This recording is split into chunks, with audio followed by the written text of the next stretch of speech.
Hey kids, I trust you've been well. The miasma shrouding Lemnian Hollow still hasn't cleared, and since Waifei Peninsula is also a major production area for Porcelain ore, I imagine the air quality there isn't so great.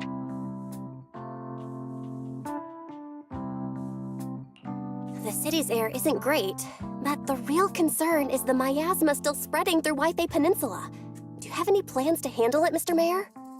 A close attendant friend of mine once told me that, as a senior, it's more friendly to start with some pleasantries before diving into the main topic. But enough small talk. I'm calling about the continued threat of the miasma and the danger still posed by the Exaltists. Miasma is a natural byproduct within the Hollows, a unique form of ether that causes more severe corruption effects than ordinary ether, producing even more powerful ethereals and sacrifices. That's nothing new to you two, Phaethon, but the miasma raging within Lemnian Hollow has far exceeded what natural seepage could produce. It's because of the Exaltists. They've been using miasma to research and create sacrifices, which has caused miasma to spread rampantly within the Hollow. That's right. From thwarting the Exaltists' plan to seize control of Waifei Peninsula to dismantling Porcelumex, everything you've done has surely dealt a major blow to the Exaltists' influence in the region.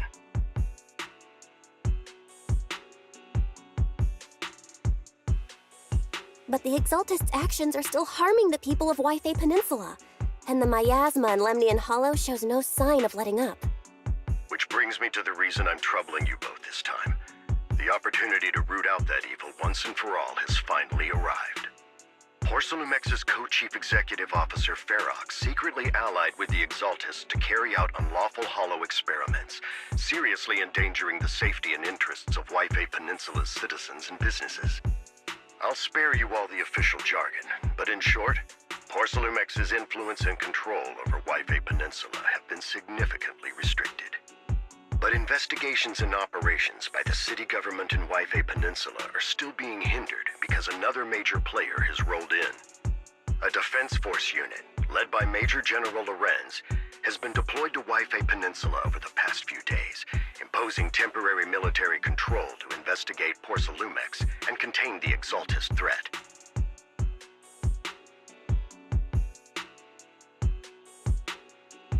The Defense Force wasn't involved with the issues in Waifei Peninsula before, so why'd they show up now? Waifei Peninsula is a key porcelain production area, after all, and has always been a highly contested prize amongst the city's various official powers. Besides protecting the city, everyone is eager to claim a bigger share of the wealth and influence it provides. Major General Lorenz is no easygoing man. Ruthless would be the mildest way to describe him when it comes to achieving his goals. According to my sources, he has a close personal relationship with Porcelumex's other co-chief executive officer, Lucro, and the two often work together. With Ferox's downfall, Lucro secured Lorenz's support by offering him a share of Waifei Peninsula's interests. Having the backing of a Defense Force Major General would greatly benefit his dealings within TOPS. Sounds like a power struggle between TOPS and the Defense Force. But where exactly is this opportunity to take out the Exaltist remnants? According to the action plan the Defense Force submitted to the city, eradicate the Exaltists sits at the top of their agenda. That's also their most legitimate reason for deploying to Waifei Peninsula. Of course, I don't believe Lorenz is only there to dutifully protect the city, but with Porcelumex and the Defense Force already muddying the waters, a heavy-handed move by the municipal government could turn the conflict into a turf war over interests. I won't pretend I'm above it all, but I do believe that protecting the citizens' safety is more important than short-term gains. That's why neither the city government nor Yunquei Summit can act directly this time. But for you, Phaethon... Yes, Phaethon. A legend among proxies. An outlaw of the underground. The last disciple of a secret research institute. Mayor Mayflower's wondrous right hand. The one who saved the Void Hunter from the brink of collapse. It's my time to shine again, right? To be honest, I won't need all those people helping me. But you're right. It's time for the protagonist to take the stage. I spotted the name Obel Squad on the Defense Force's unit roster. I've heard of their past exploits, and some of their members have had both professional and personal dealings with you. I believe they could be a trustworthy source of support. Their commanding officer this time is Miss Isolda, who worked with you during the investigation into the Exaltists in Porcelumex. I assume you're already well acquainted with her. So we'll be taking part in the operation against the Exaltists as proxies working with the Defense Force? Exactly. But the title Proxy won't fly in the Defense Force's operational report. You'll be introduced as Special Holotech Advisors and the Mayor's Special Envoy for Military Operations during your visit with the Defense Force. Sorry, official organizations do love to make up long and difficult-to-remember titles, but sometimes those titles can come in handy. Though I have to say, the ones you came up with a moment ago did sound a lot cooler.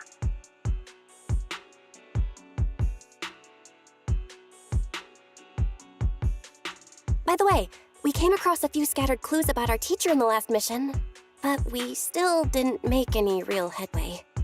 There's still no solid intel on Miss Carol Arna, but within the limits permitted by the Defense Force, you're still free to pursue her whereabouts as you see fit.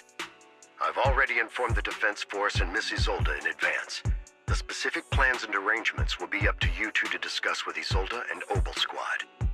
Well, I have official duties to attend to, and you both have an important mission ahead, so let's keep it brief. Once again, I wish you the best of luck.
Oh.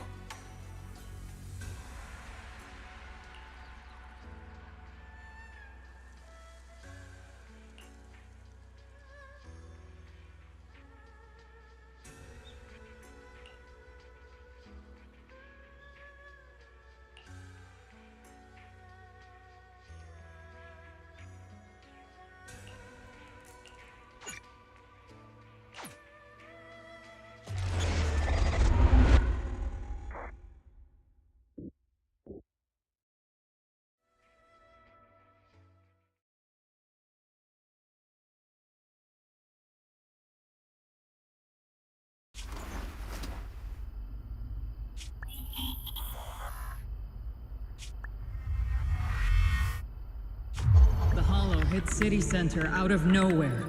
Without support from the Obsidian Division, they won't hold for long. I knew you couldn't count on Helios's warning systems. Doesn't matter. We've seen worse, haven't we? The track we're guarding this time is a key route for evacuating civilians and transporting aid. This is our last line of defense. The civilians are right behind us. We must hold the line. Magus, you're late today? You never miss Captain's pep talk. Let me guess. You were off doing last-minute gear checks for us. Still, they've got a point. Tardiness is unacceptable, soldier. Obsidian Division. Agamemnon Squad assembled. Obsidian Division, Agamemnon Squad, requesting backup! Obsidian Division, Agamemnon Squad, requesting back...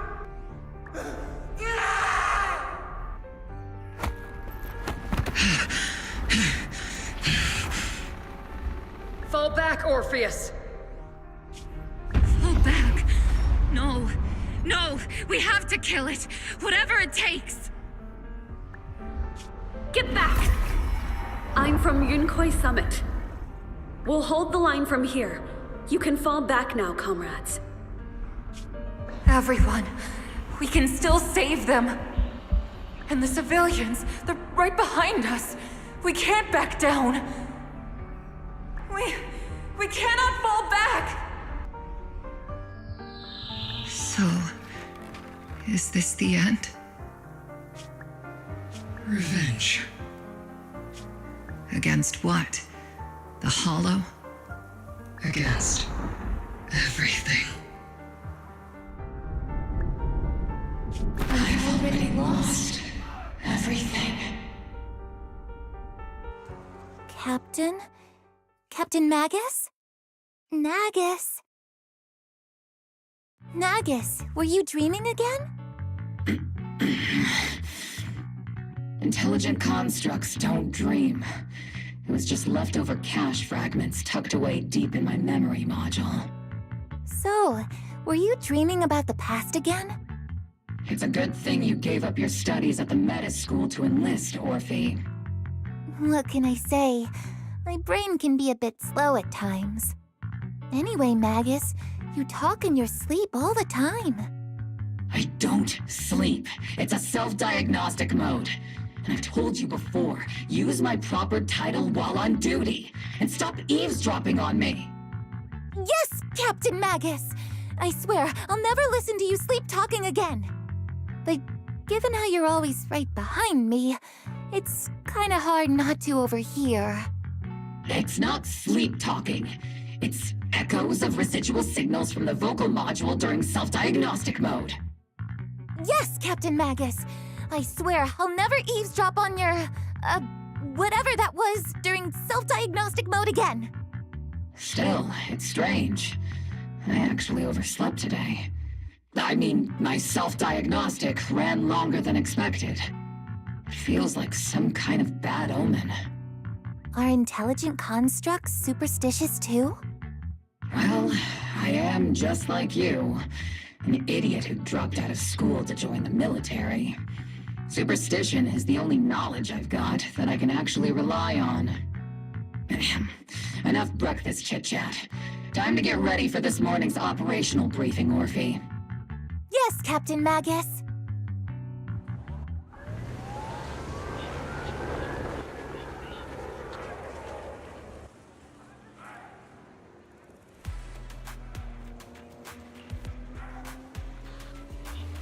Oh.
Mm-hmm.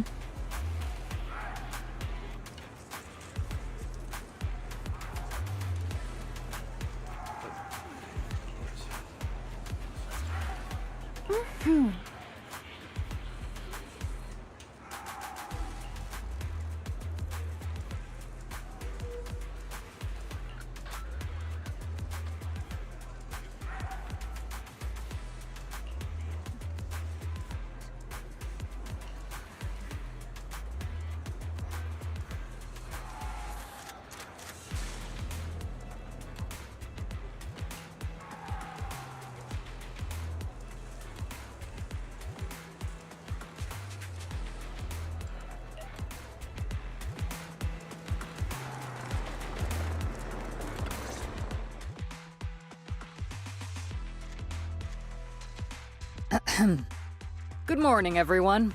Today's briefing is to discuss the tactical details for the raid on the Exaltis stronghold. Thanks to previous infiltration ops and documents from Porcelumex, we've gathered intel on several key Exaltis communication hubs within the Hollow. However, we still need more detailed intel on the exact location of their headquarters and the distribution of their personnel. Therefore, before the main force advances into the Hollow to launch a full sweep, we will deploy several elite squads to their comms outposts within the Hollow for recon. The first shot of this battle will be fired by Obel. The results you achieve will be critical to the success of the operations that follow. Leave it to me, Isolde. Captain Magus, remember to use proper ranks during operations. Yes, ma'am. After all these years, it's not like you don't know my bad habits. Magus? Captain, you were the one lecturing me about that just this morning. After all this time, we finally get to fight side by side again, Isolde. Colonel. Ma'am, I heard for this operation, a special envoy from the city government will be assisting Obel Squad. Is that confirmed? Yeah, Trigger was just telling me we've got a super capable and trustworthy friend coming to work with us. Trigger is right. There will indeed be a guest from the city government joining us as a technical advisor to assist Obel Squad in the operation. Per the agreed arrangements, our guest will meet you all inside the Hollow.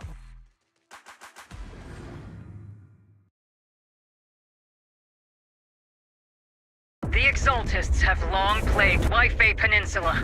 Obsidian Division's mission is simple. Eliminate the source of this chaos once and for all. Their repeated failures have cost them dearly. Our task now is to eliminate the remaining stragglers and strike directly at their headquarters. We have obtained intel on multiple enemy strongholds. You will be deployed as scouts. Your objective is to investigate and pinpoint the enemy's main base.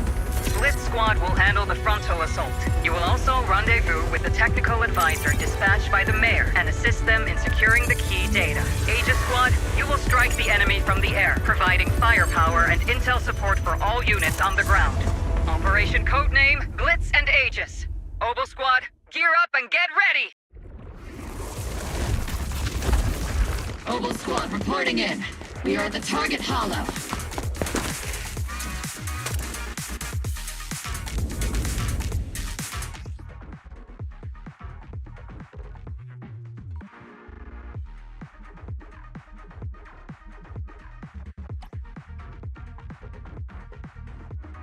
Blitz Squad, in position! Aegis Squad, report your position. Do you copy? Copy, Captain Magus. Aegis reporting in. We're en route with the chopper. ETA 20 minutes. Landing at Blitz Squad's 3 o'clock. Roger! Primary objective, rendezvous with the mayor's envoy. Must be someone pretty important if they've got Obel Squad handling the pickup. They're very powerful, but also a very nice person. Oh, so what sort of person are they exactly? Let's save the chit-chat for after the mission. Stay focused on the battle. The envoy and escort team are inside the building up ahead. By the way, why are we meeting inside the Hollow? Captain Magus is all about action. She prefers getting to know our partners in live combat scenarios rather than listening to someone introduce them. At least, that's what Colonel Isolde said. You're making me sound like I'm some unreasonable, clueless kid or something. Really? I just hope the captain doesn't end up chewing out the envoy later.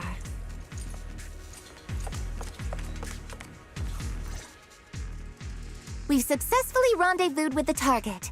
Now, let me take a look at Colonel Isolde's intel report. Captain Magus, this is the Special Hollow Technology Consultant, the Mayor's Special Envoy for Military Operations, as well as the... Wait, didn't Isolde say there was only one target? How many people are we talking about here?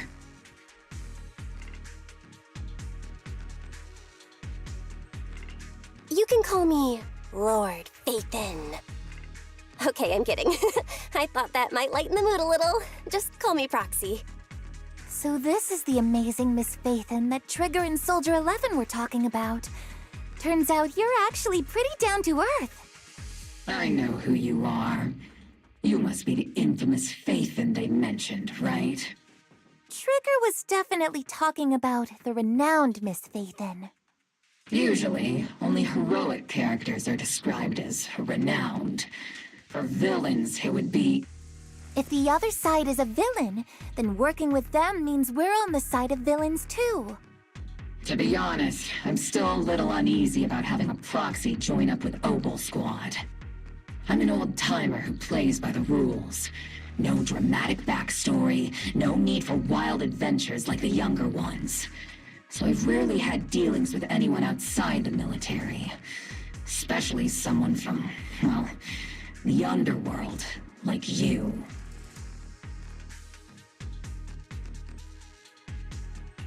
A hero working from the dark side, protecting the city in secret.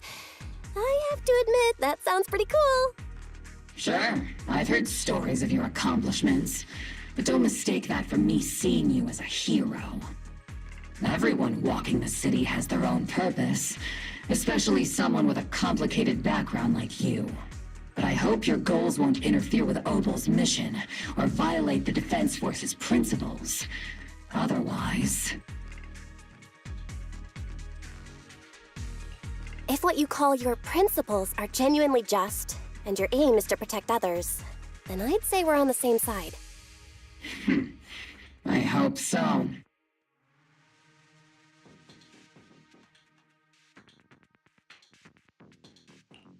Whether I'm a villain or a hero, let's keep our focus on the mission. After all, we're still deep inside the Hollow, surrounded by Exaltists. Regardless of your position, if you get things done, that's not bad in my book. Next, I'll briefly outline the mission objectives and explain the role that Phaethon will play in this operation. As an expert Hollow guide, or a proxy, Phaethon will use the current map intel and Hollow data to chart the most efficient route for us, Obel Squad. At the same time, we'll provide cover for Phaethon as the proxy collects Hollow data and monitors the changes and activity of the miasma. We've got plenty of trained scouts in the military. Can a proxy with no combat experience really handle such an operation? Captain Magus, according to the intel report and squad member accounts, the proxy has combat experience working alongside Trigger and Soldier 11. Sharper, more precise, and more perceptive than any scout. That's how Soldier 11 described the proxy.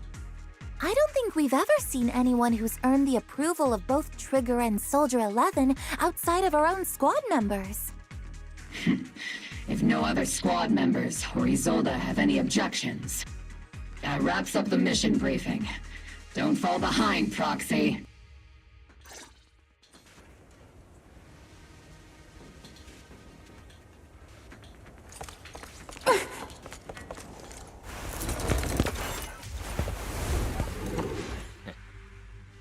There are more enemies than we expected. Aegis Squad, report your status!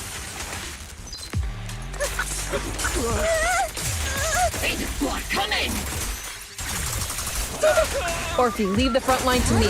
The enemy reinforcements just keep coming! This squad is pinned down!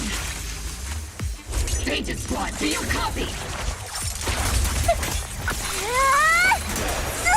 Enemy reinforcements spotted to the northwest! Aegis Squad! Seed and the others should be okay, right? The fastest way to get comms back is to disable the nearby jamming devices. Feels like the miasma around us is getting thicker. Ether activity is rising around us. Watch out for stronger enemies.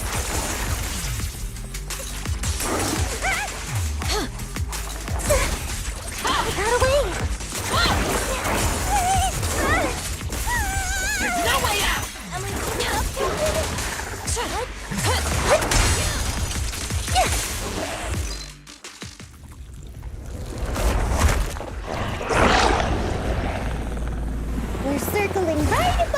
enemy, Captain. Searching for the mission target.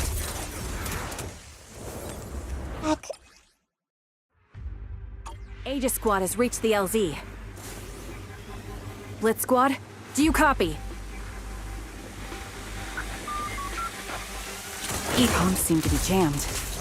Is Seed Senior's comm system still working? No, the speaker's all buzzy with static. Let's clear the nearby enemies first, then regroup with the Captain ASAP. I wonder if the proxy, the envoy and the Captain have met up safely.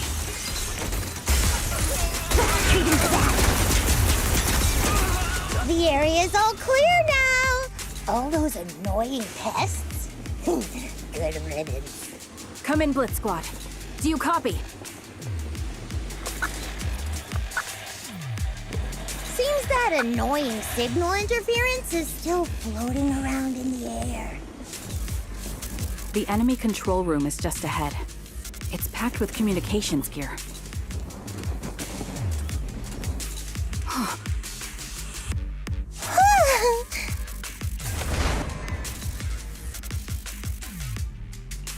Aegis Squad, come in! Aegis reporting in! We read you loud and clear, Captain! We just shut down the enemy's jamming equipment. Target locked. Ethereals keep emerging from the miasma! Lucy! We sure have a large reserve of miasma. Aegis Squad, are there any ether transmission terminals inside the control room?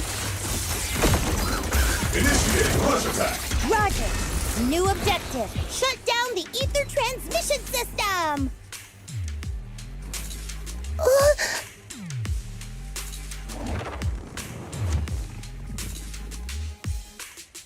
Remote support. In position.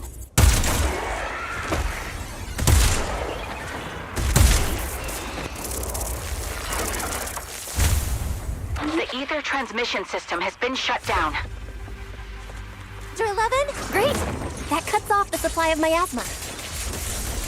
Just next, we eliminate the remaining enemies and head to the meeting point. And the rest is shown. Blitz Squad has finished clearing out the remaining enemies. Those things look like coffins. They're kind of creepy.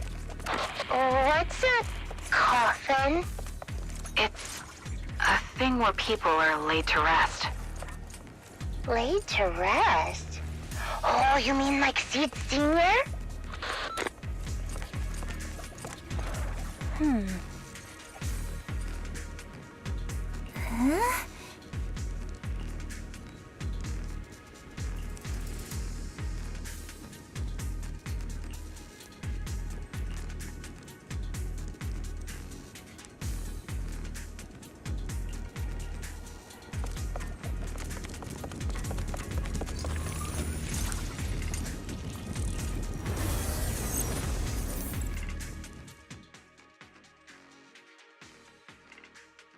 The unknown device. Now analyzing.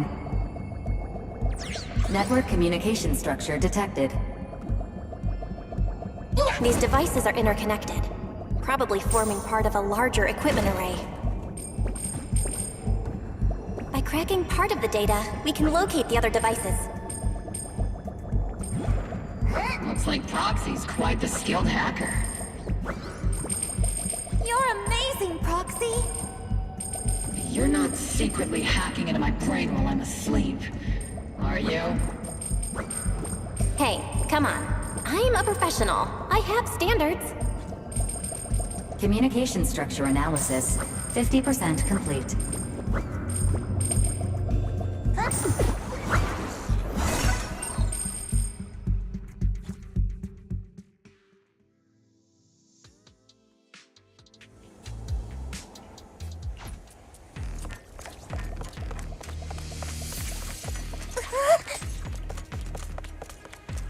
Those are ether reactors made by Porsalumex.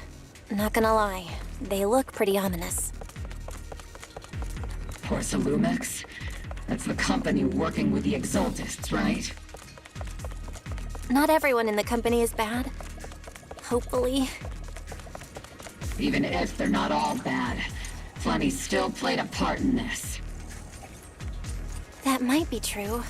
But most ordinary employees were probably acting under pressure or coercion, right? And what about you? Were you forced or pressured into becoming a proxy?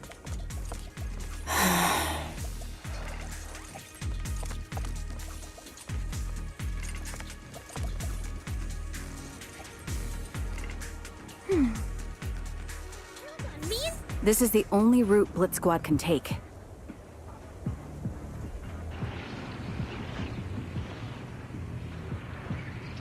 The mission went without a hitch. Great work, everyone. And thanks to the Envoy for all her hard work, too.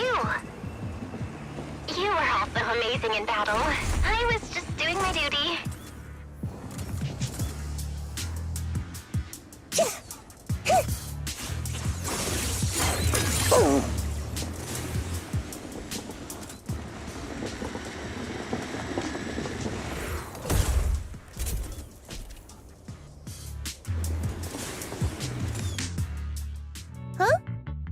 Seed, you've met them before. Oh, it's you, Proxy.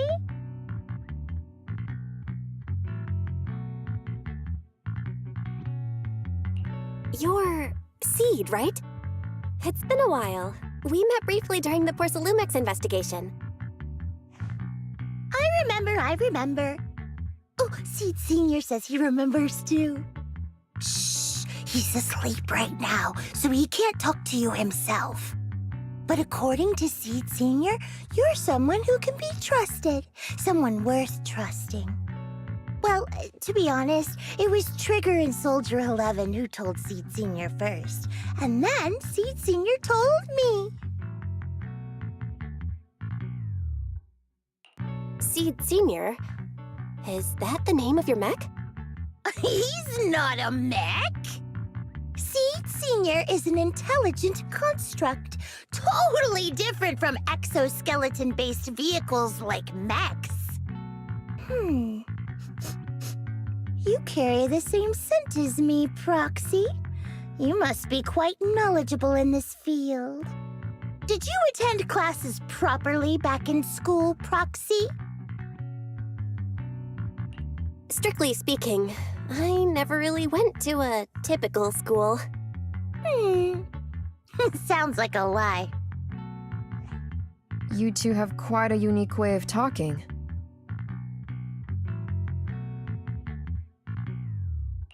The Defense Force, or rather, Obel Squad's comms channel, always seems to be tuned to a pretty unusual frequency. Birds of a feather flock together, as they say. The Proxy wasn't complimenting us, Soldier 11. You dummy. Being able to tune into both Seed's and Soldier 11's wavelength at the same time. I have to say, you really are something special. Wavelength? Are Seed and Soldier 11 intelligent constructs too? Still, winning over these girls might be easy. But as the commanding officer, I have to assess you with the utmost caution. All right, everyone, that's enough chit-chat. Let's not forget, we're still in the middle of a battlefield here. Although we've tracked down the Exaltists' communication outpost, it seems all that's left are supplies they didn't have time to evacuate with. We came up empty on both the location of the Exaltists' main base and the research data you were looking for, Proxy.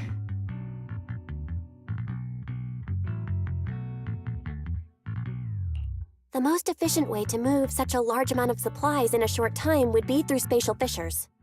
The Exaltists have been operating in Lemnian Hollow for a long time. They must have access to fissure coordinates that the Defense Force doesn't know about. But no one knows the labyrinths of hollows better than Phaethon. Phaethon's skills are like magic. Sounds way more impressive than a carrot. Sounds pretty mysterious.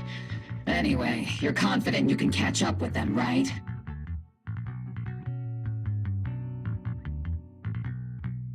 I got this.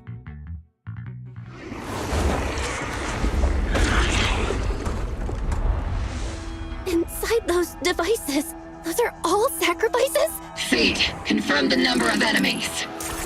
Locking onto hostile targets. There's 8 in total.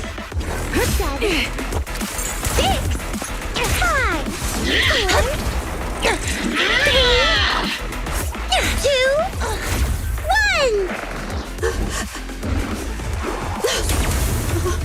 0. Now we're all clear. Oboe Squad. All enemies eliminated.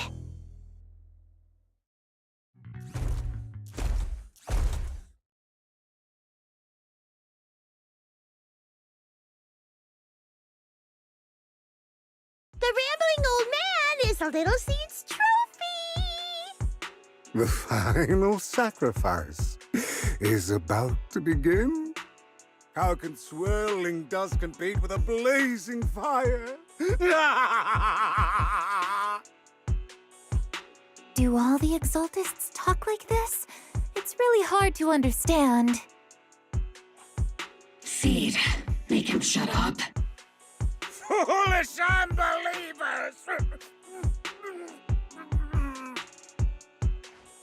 Hey, Seed Senior. You've got to be careful with how you treat prisoners. They've done more than enough harm. Being gentle isn't exactly a priority.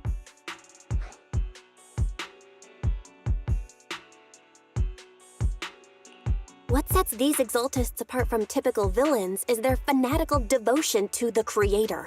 That often drives them to act unpredictably. Even if they act in the shadows without rhyme or reason, the miasma remains essential to them. If we follow that trail, it could very well be the weakness that brings them down. These so-called fanatics are nothing more than villains who treat ether as a deadly poison corrupting new Eridu, aiding and abetting its destruction.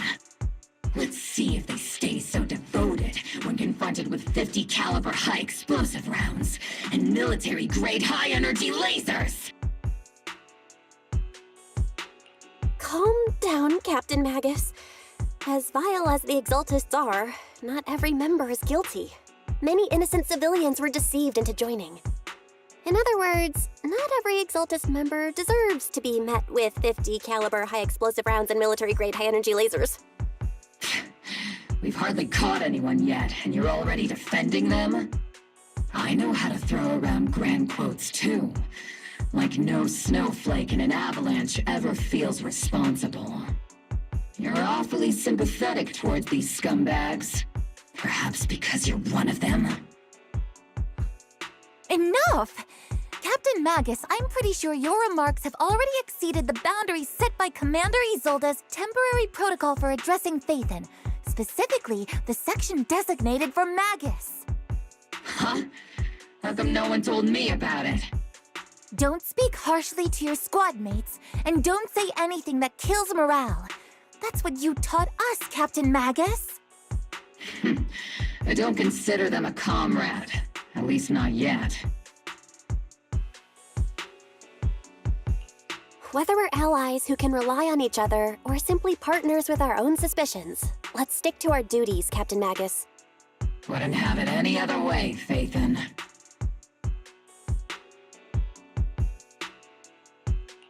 There's a critical piece of intel that needs our immediate attention. What just emerged from the Obscura is a bioweapon created by the Exaltists, known as a sacrifice. These Obscura, and the factories that produce them, are scattered throughout Lemnian Hollow. No, not just Lemnian Hollow. According to the data from Porsalumex and the intel Commander Isolde has gathered, there are a large number of Obscura placed throughout Waifei Peninsula. Over 300 of them. Over 300? Not even the entire Obsidian Division could deal with that many monsters. The entire Obsidian Division would just end up as monster food. We have to get this information to Command immediately. The Exaltists' actions may be far more dangerous than we had anticipated.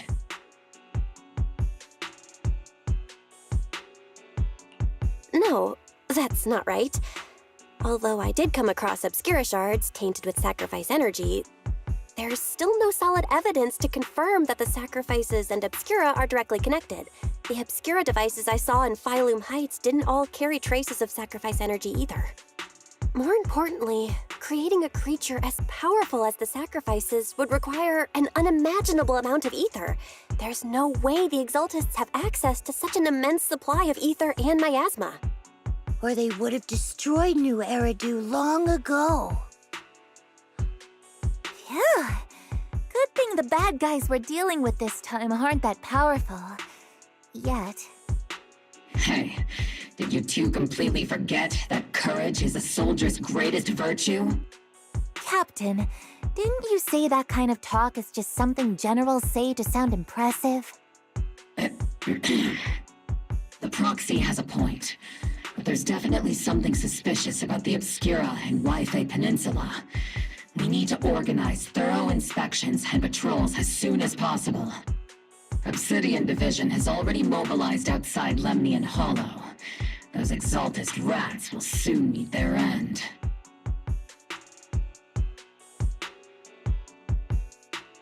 A fanatic's last stand is often the most ferocious. Everyone, stay sharp and proceed with caution. After spending over a decade in the military, I understand that all too well. What Captain Magus meant to say was, thanks for the heads up, Proxy. That's not what I meant!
All in all, the scouting mission was a success.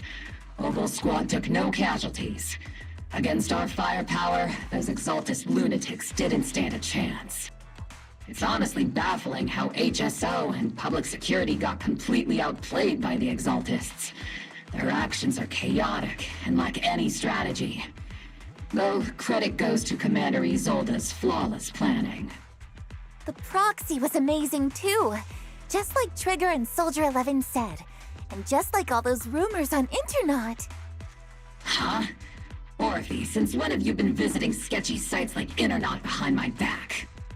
Help! Calm down, Captain Magus. What you've dealt with so far are just the Exaltist scattered remnants. I know. We already have the hollow coordinates for the Exaltist base. I'm not worried about a head-on clash. What worries me are those Obscura and the sacrifice creatures. Leave the search for the Obscura to me and the city forces. You focus on the mission inside the Hollow. You can't just grasp at weeds. You have to dig out the roots. All this might just be a diversion by the Exaltists. By the way, Proxy, I heard your performance in the Hollow was top-notch as always. How's working with Opal? Has Captain Magus been giving you any trouble?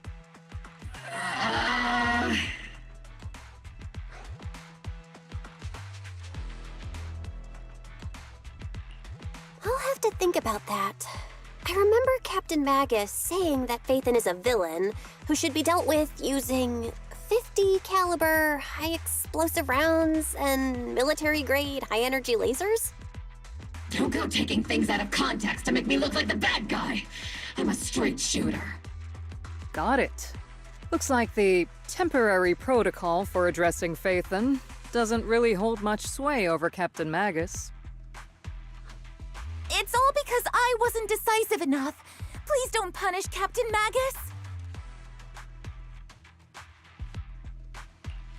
She's not the most soft-spoken, but Captain Magus and the squad have been doing their best to support me. And her military-grade high-energy laser is definitely reassuring. All right. Without the proxy support, our operation wouldn't have gone this smoothly. Whew. I guess this is the part where old grudges melt away and everyone makes nice. But if you're that talented, why settle for the dishonorable role of a proxy? Why not join the military, earn a proper rank, and truly protect New Eridu?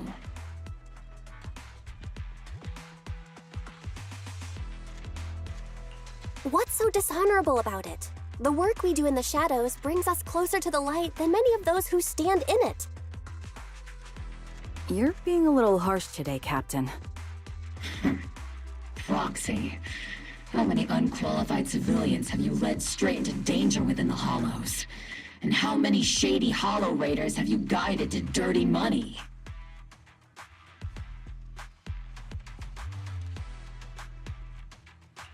You're right, Captain Magus. The underworld does have its dark side, but a lot of people are forced into it. They have to avoid the light and just try to survive in the shadows. And this grand, respectable world you speak of, is it really filled with nothing but righteous heroes? Is your defense force really so perfect? Every single person? You... All right, kids, enough bickering. The only villain here is the grumpy old Isolde. You're all brave, shining heroes, okay? Looks like the captain got shut down by Commander Isolde again. Even the proxy's been lumped in with the kids. Looks like we're all in the same class now. This concludes the briefing. Proxy, Major General Lorenz has expressed interest in meeting you. Would you mind coming with me later?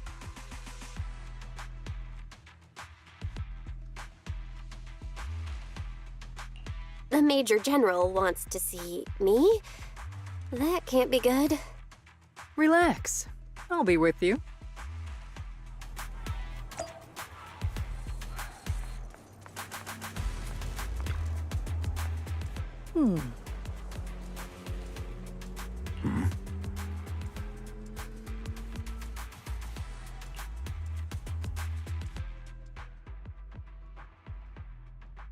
Sir, your guests have arrived.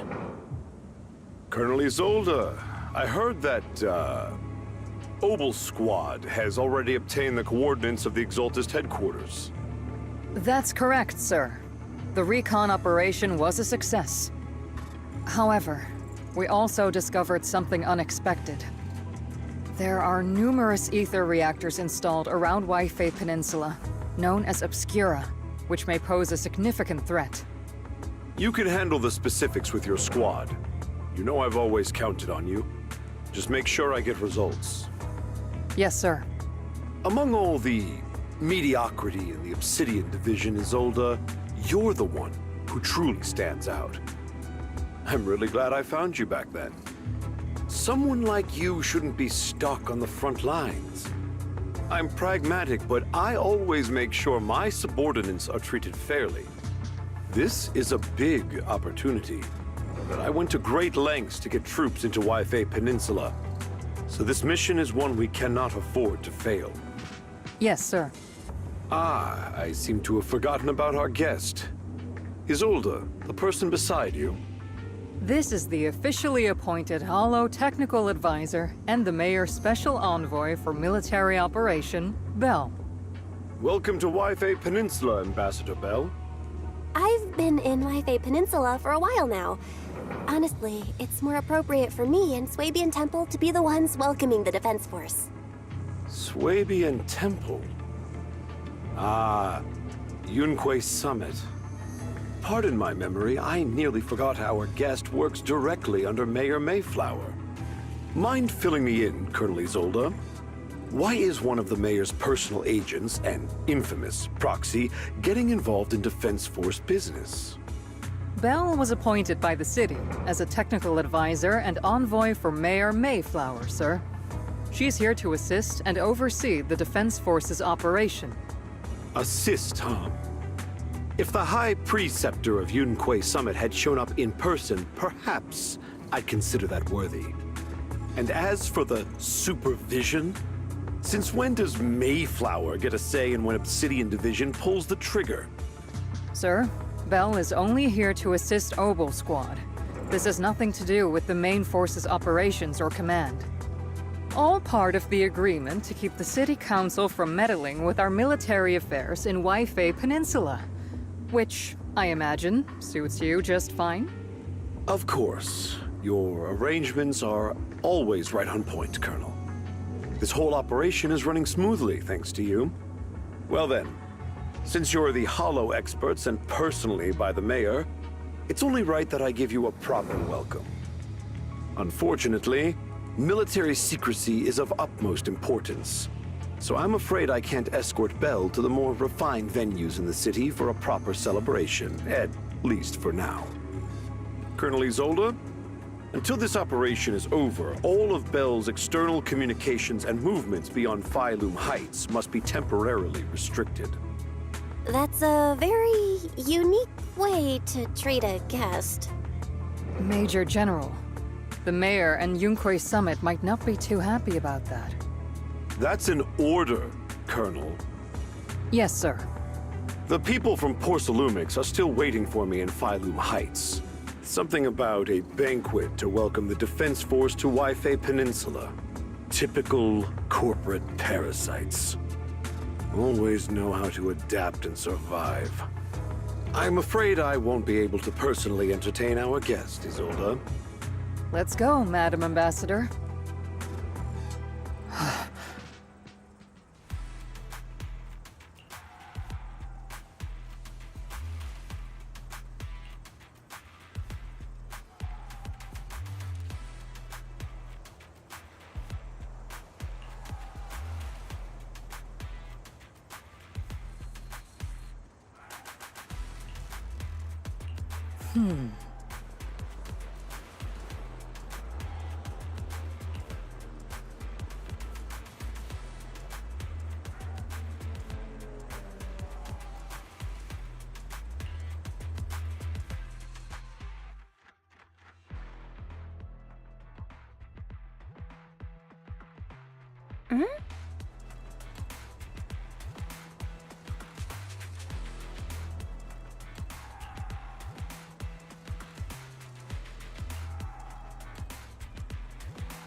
Huh?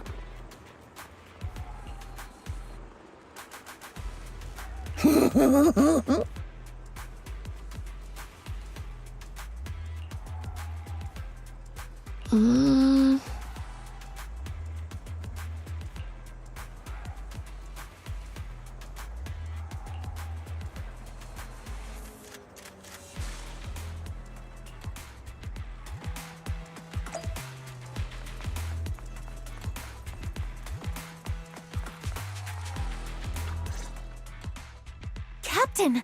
Proxy made it through the interrogation unscathed!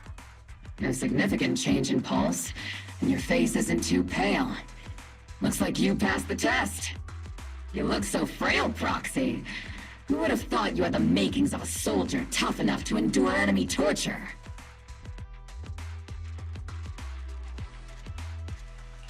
Huh.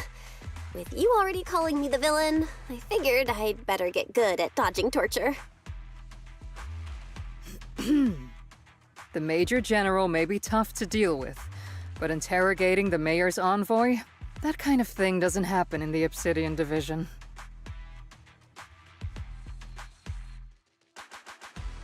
Temporarily restricting the proxy's movements and communications? What does that mean? It means we've got your precious Phaethon locked away. No way out, and no texting or calling family. That's just... so... That's terrible!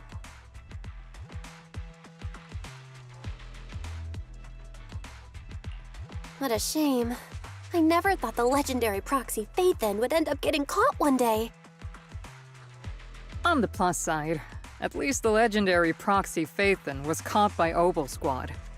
The Major General's idea of hospitality might be questionable, but for a soldier, orders are orders. So, as much as we regret it, the legendary proxy Phaethon will have to stay put in Phylum Heights for a while. You sure you're sorry, Captain? I'm pretty sure you were holding back a laugh just now. Don't worry. Obel Squad and the Obsidian Division are the first line of defense against the Hollows. We'll wipe out the Exaltists faster than you'd think. And then the proxy will be free. As ordered, a technician will now attach a tracker to the proxy and temporarily block all communication functions of their electronics.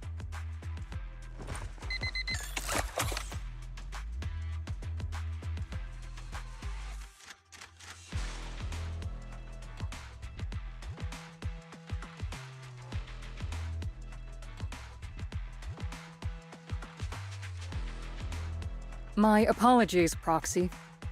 For the Obsidian Division, orders carry more weight than mountains. I don't like restricting someone's freedom like this. And I'm not exactly your biggest fan. But I hope you won't hold it against Isolde or the Squad.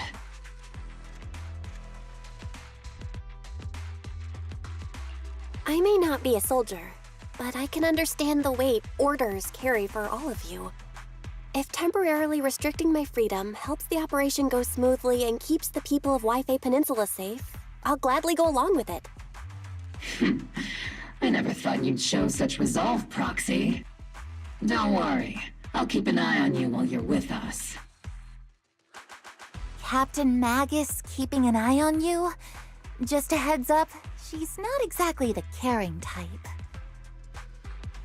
Once again, Proxy, you have my apologies.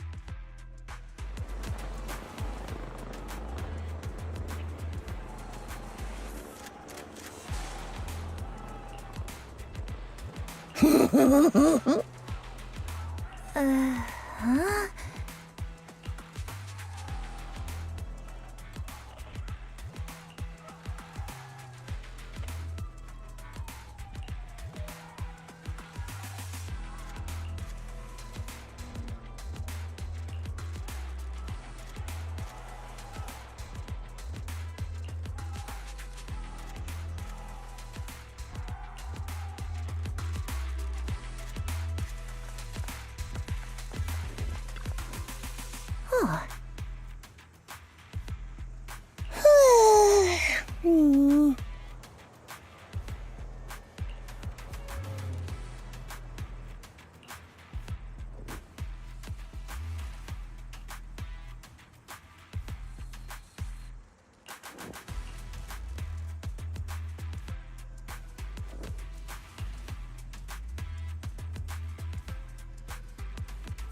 As Master's supreme assistant and a thoughtful, all-purpose AI, I would never sit back helplessly while Master's freedom is being restricted, unlike the second assistant. Fairy, you really can't stop chasing that first assistant title, can you? When will you finally understand that as her sibling, I'm irreplaceable?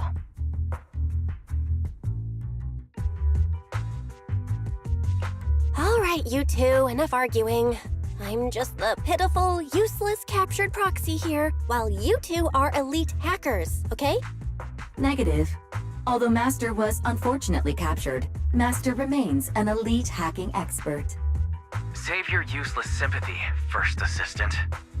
Luckily, not even the Hollows can interfere with the HDD's unique signal, so the Defense Force's jamming is barely an inconvenience.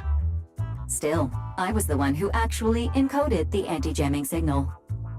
Which means Bell can still reach me through the HDD, and EOS's deep dive can continue as planned.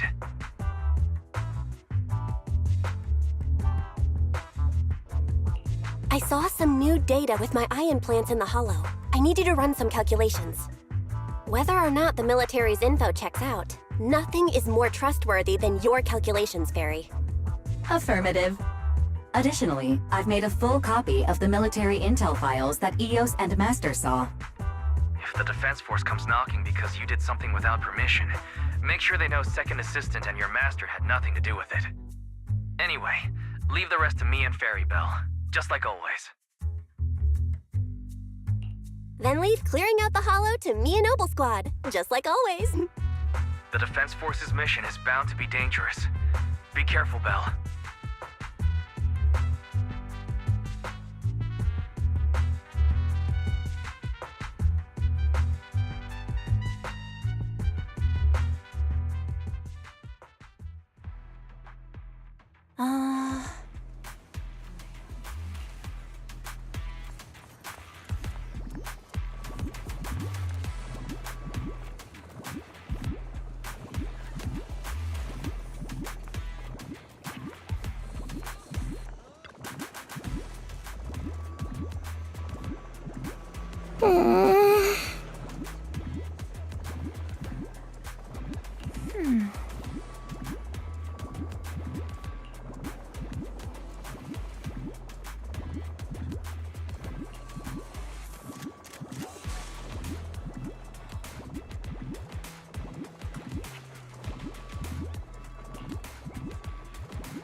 All units be advised. At 3 o'clock, 300 meters. A cluster of miasma. Ethereal presence confirmed. Something's off. Are those humans coming out of there? Hey, look! Someone's crawling out of the miasma! Why are they wearing Defense Force uniforms? They're coming closer. And they're armed! We're under attack! Fight back! Enemy spotted at 3 o'clock. More at 5 o'clock. Oh, is it the Exaltus troops in disguise? No, they emerged from the miasma. They're definitely not alive. What the Are we seeing the dead in broad daylight? Ethereal or monster, just take them down! Reporting in. We've got casualties. We've got another wave of hostiles closing in on the right. We need backup!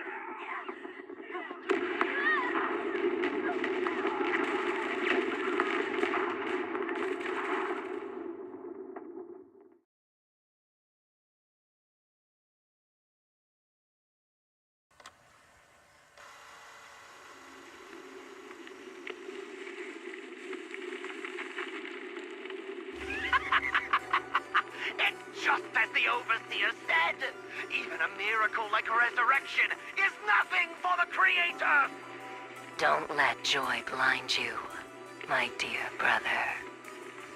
Until we stand before the Creator, every miracle is just a small step toward the gate of the final domain. Don't worry. My joy hasn't clouded my judgment, and my knowledge as a researcher remains sharp. The large-scale miasma activation experiment has already begun ahead of schedule. They'll never catch up to us on our path to the Creator.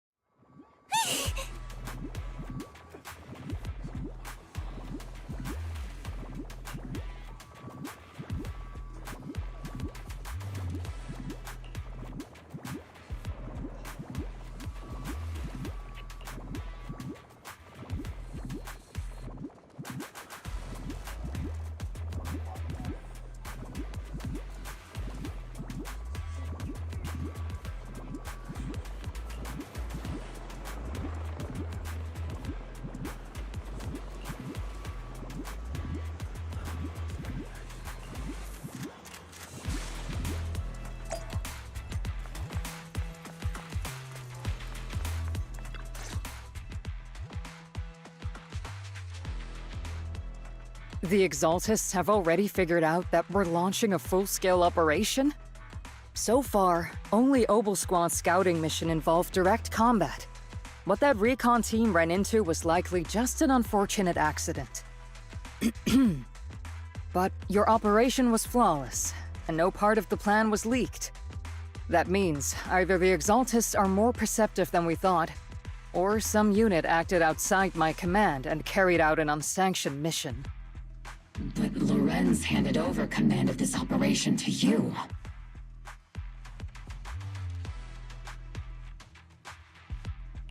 So if we rule out interference from higher up, the only one who could have mobilized troops without the Colonel's approval is... Only the Major General himself. Looks like Colonel Isolde has it even tougher than I do when it comes to dealing with a demanding superior. Orphe, you don't actually think I'm that difficult to deal with, do you? At this point, arguing with my superior won't do any good. So if we want the raid to stay on track, we'll have to strike even faster.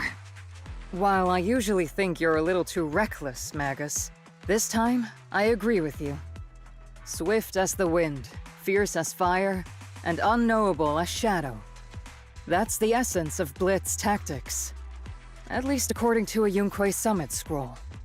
Since the enemy already knows we're coming, let's seize this rare opportunity and strike before they're ready. Obel Squad, gear up and get ready! Yes, Captain Magus! I'm about to start deploying troops to launch the offensive. Proxy, both the battlefield and the Hollows can shift in an instant. Make sure you're fully prepared. We aren't as ready as we could have been. The Obsidian Division will handle the battlefield, but when it comes to the Hollow, you're the only one we can count on. Leave it to me. On my reputation as a legendary proxy and my honor as the mayor's envoy, I won't let you down. I'm counting on all of you, too. Please don't betray the trust the people have placed in the Defense Force. Save it. We're well aware. What the captain means is, Obel never fails a mission.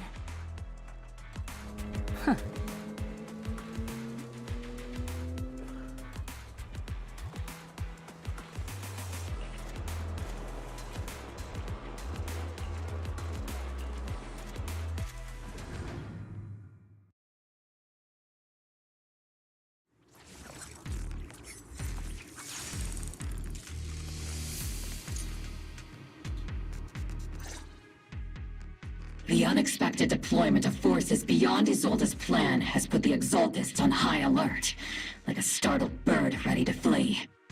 We can't risk the Exaltist core members escaping right under our noses. We have to strike quickly and hit their key bases. Based on the intelligence we have, the target's stronghold in this operation is very likely the Exaltists' main base. I'm not usually one to spoil the mood, but from what I've seen of the Exaltists, they're not that easy to pin down. Which raises the question, can we really trust the intel from the Defense Force? You really know your way around intelligence and information warfare, Proxy. But it's Isolde's strategy and intel that have been key to the Defense Force's success so far. I understand your concerns, but I've no reason to doubt the reliability of Isolde's intel. Captain Magus, you sure have a lot of trust in Commander Isolde, don't you? That's because Captain Magus and Commander Isolde were comrades in arms. They fought side by side years ago. Technically, fighting side by side isn't exactly accurate. But yes, Isolde and I go way back. She's a comrade, a senior, and my commanding officer. In fact, Obel Squad itself wouldn't exist without Isolde's support and guidance. If I can't trust Isolde, then there might not be anyone left in Obsidian Division I can trust. I understand. So please believe me, when I'm acting as your proxy, my one and only goal is to lead you all to where you're meant to be.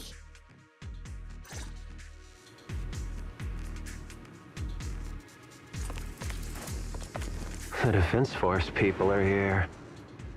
Yeah. Who goes there? Petty thugs, blocking the way to the Creator. The Creator will not forgive them. Our sacrifice will pave the way for our Master's return. Got you covered. Yeah, adjusting for wind. Unleashing artillery barrage. Get behind me. It's not over yet. Maximum firepower. Everything's on fire. Ether vision activate.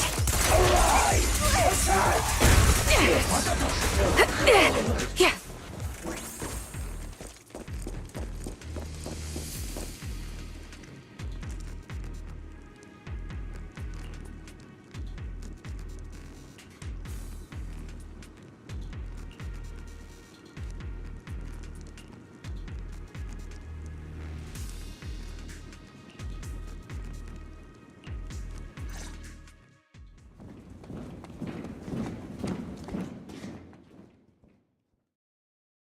Which unit are you in?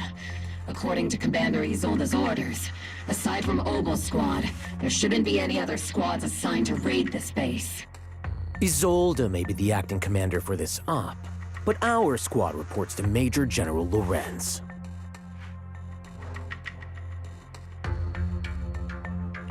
So, these idiots are the ones who alerted the Exaltists to our plan.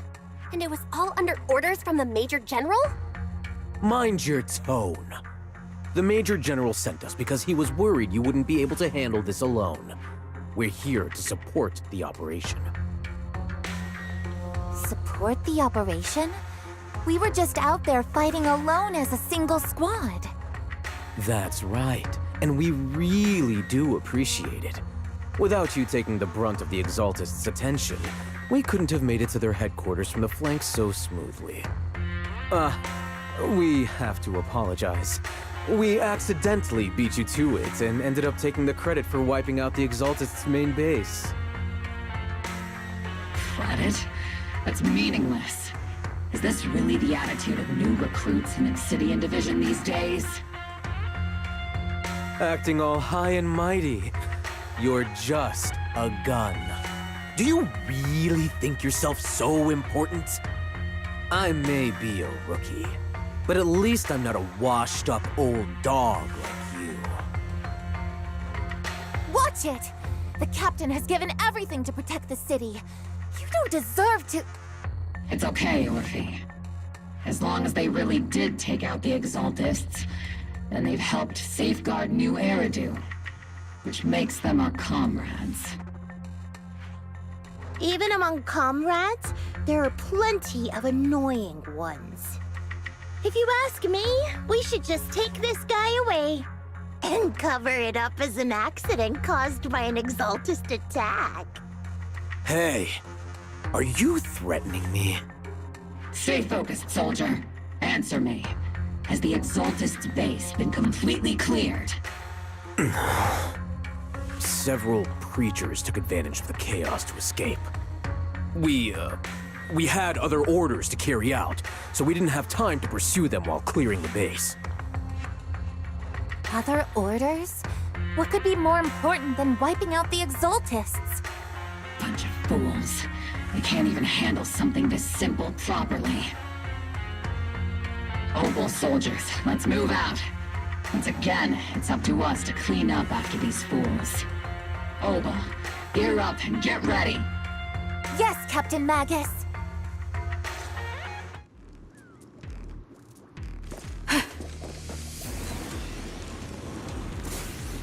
The Exaltists are fleeing in all directions. These second-rate troops sure are surprisingly good at messing things up. For wind. Who would ever call this an ambush? We've already failed half of the mission's objective.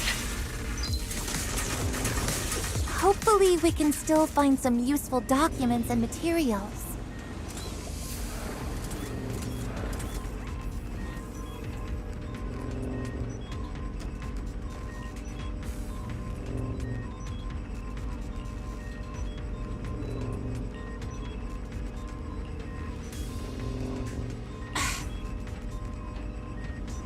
Oh?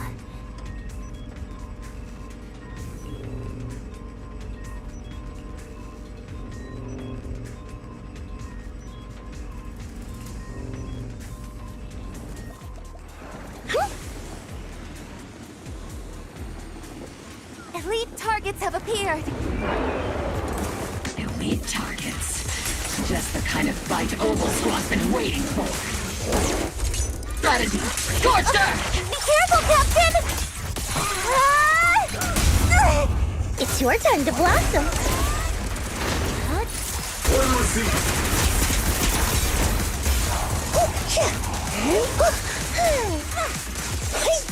Ether vision activate. I'll warm up your mech. Time to pin them down. It's not over yet.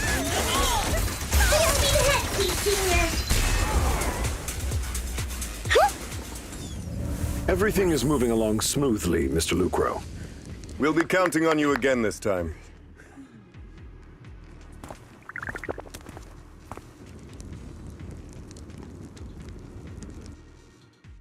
Major General Lorenz, you're here in the Hollow.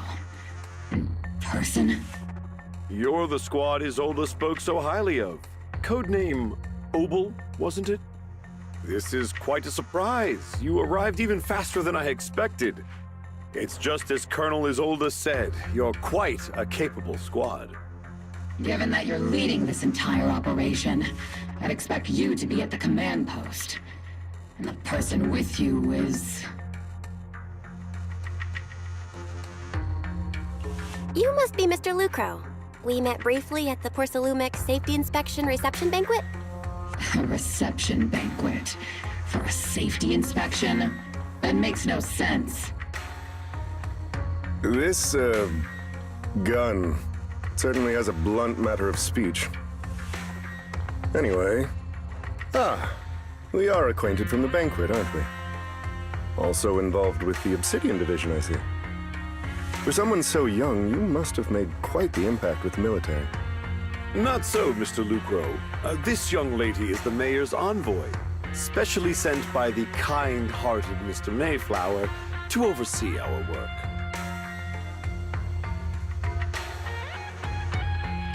I'm just doing my duty. Please, the title of envoy is a bit too much.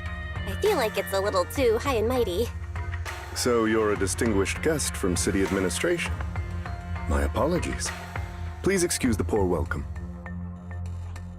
So, what brings you here, Major General, Mr. Lucro, and these troops who've been acting without Colonel Isolde's orders? My troops and I have our reasons for being here. You're a veteran, Captain Magus. Even if you don't fully grasp what overstepping means, you should at least know not to ask about classified military matters. Mind your tongue, Captain. After all, besides your sharp tongue, there's not much else you have left. Major General, shouldn't we be going? Staying too long in areas with high ether activity isn't good for my health. You're right, Mr. Lucro.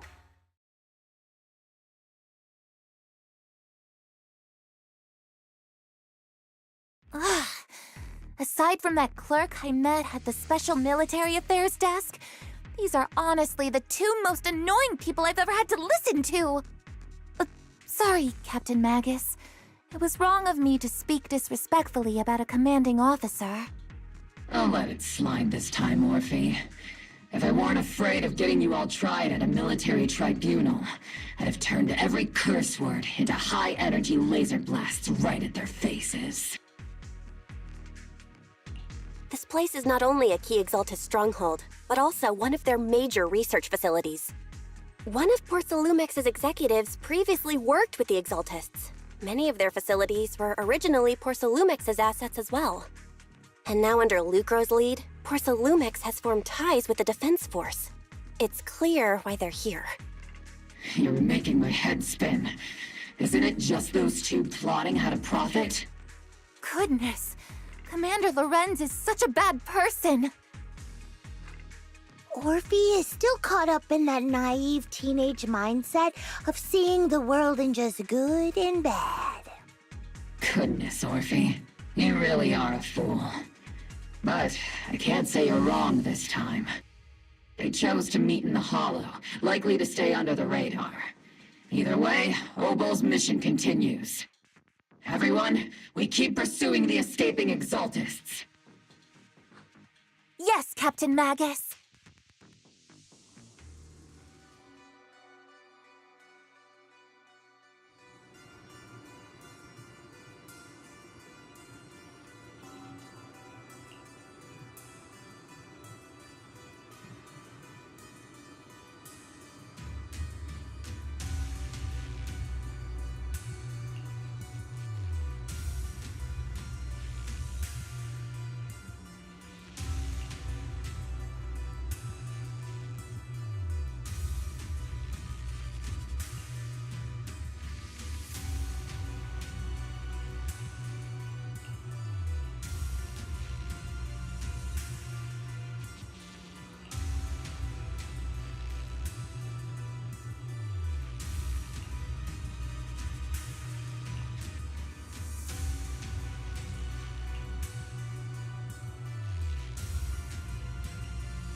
Huh?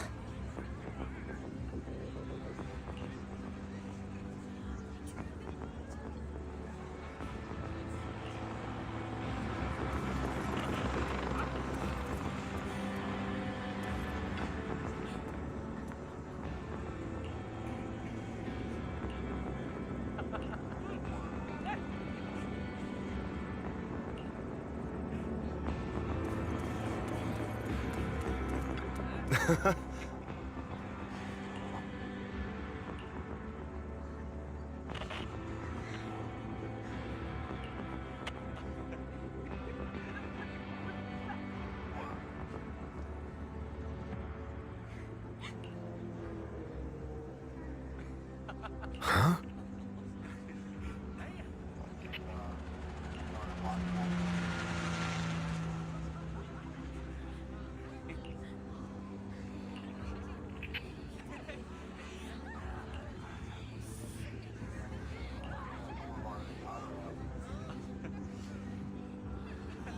Ah.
Everyone!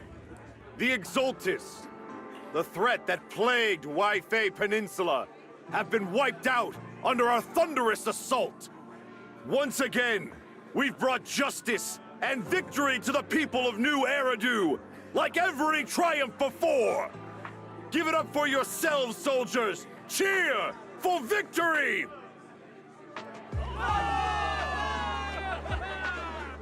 And let's hear it for our brilliant commander, Major General Lorenz! I hate to be that girl, but isn't it a bit early to celebrate? That commander sure seems to be soaking up the cheers. A typical big shot, huh? You're right to be concerned, Proxy.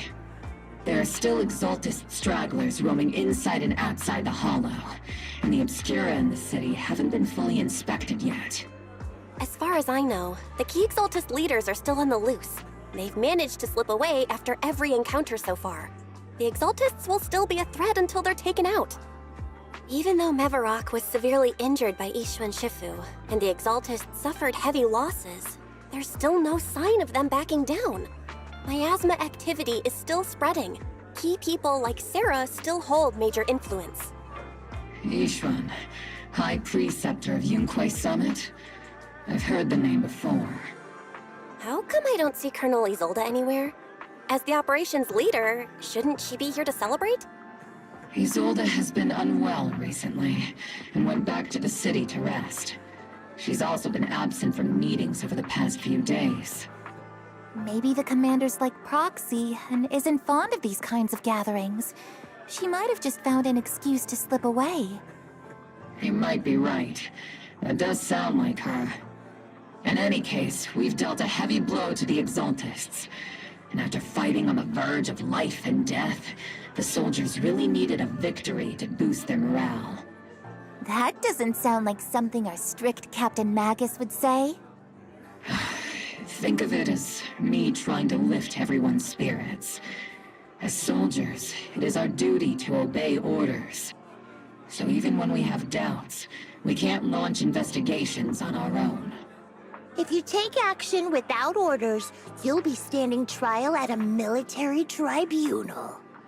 I might not mind, but I'm sure Seed Sr. would stop us. I don't want anyone ending up in front of a military tribunal either. Right. Since it is a military order, the Major's restriction on you can't be lifted until the operation is officially concluded. Sorry about that, Proxy. I understand. Obel Squad and all the other soldiers have already given so much to protect New Eridu. Everyone should enjoy this hard-earned victory. Thank you, Proxy.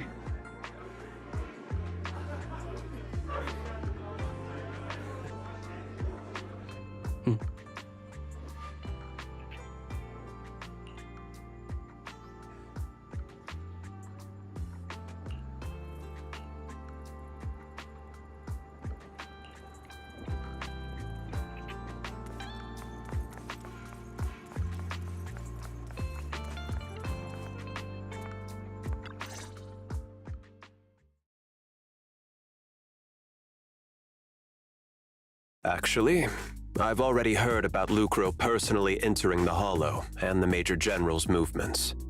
Besides relocating Porcelumex and the Exaltis stock of Porcelume, they're rounding up trusted members who served under Ferox, including my poor colleagues who fled into the Hollow's labs, fearing a purge.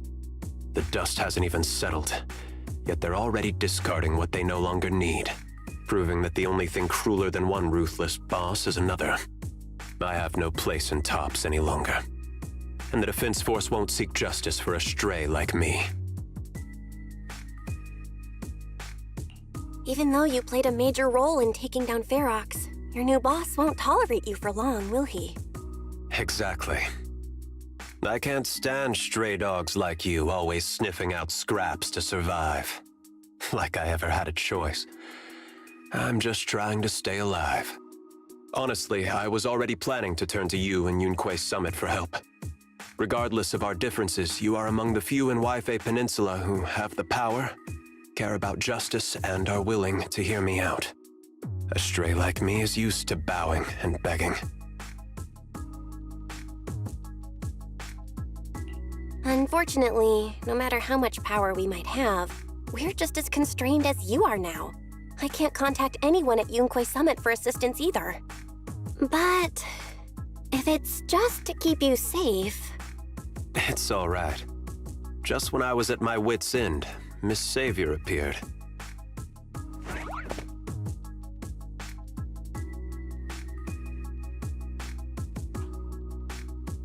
Hiya! I'm the savior he was talking about. It's funny, most company employees usually see me as a disaster. Who would have thought I'd ever be called a savior? Allow me to introduce you. This is Miss Zhao from TOPS, affiliated with the Krampus Compliance Authority.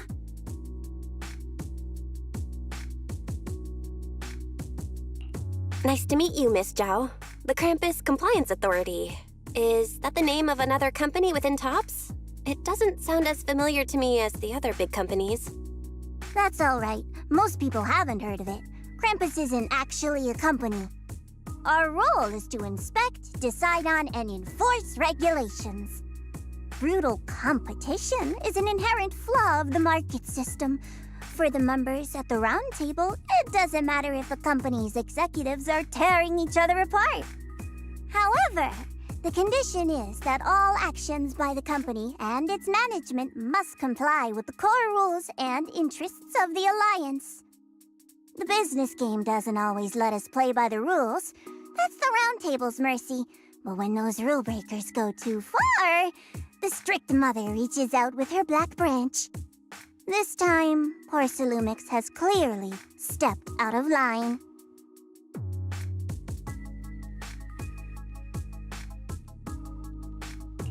I think I get why the corporations might see members of Krampus as a disaster. Even so, having regulators like you is probably a key reason TOPS has managed to maintain its strong position in the city. So, it's not hard for you to understand why I see Miss Zhao as my savior, right? We'll only know whether I'm your savior or your disaster once all the investigations are complete. Better than letting someone like Lucro treat you like a fish on a chopping board, right? Although he isn't really a friend, I do sort of get Damien's style. He's determined to survive this brutal game, but he's also someone who never crosses the line. Huh. You've got sharp and beautiful eyes. I hope you'll never become the enemy of Krampus. And that when those eyes look at me again, they won't be filled with hostility, Miss Bell.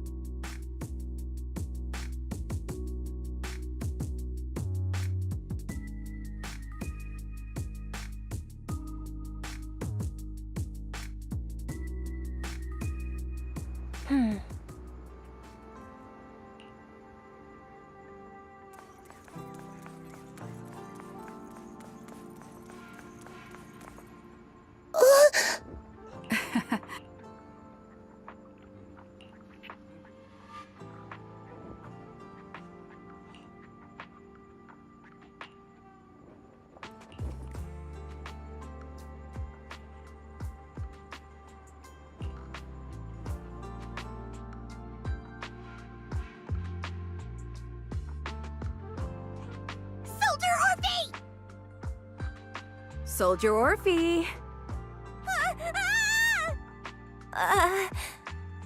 You two again? Now you have the proxy as an accomplice too?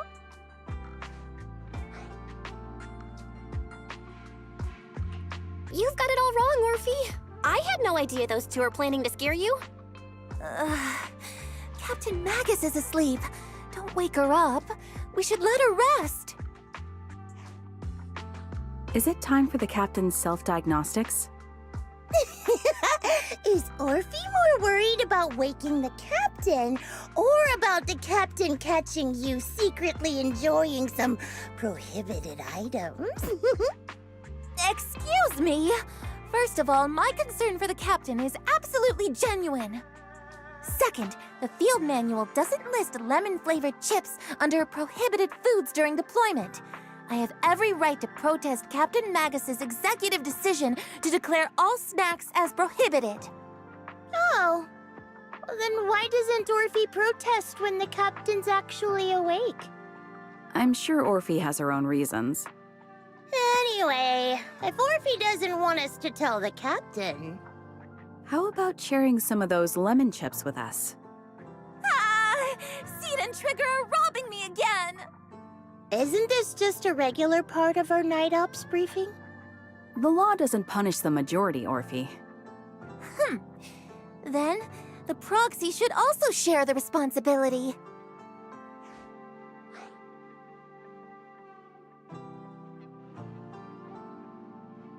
A special mission to get rid of lemon-flavored chips?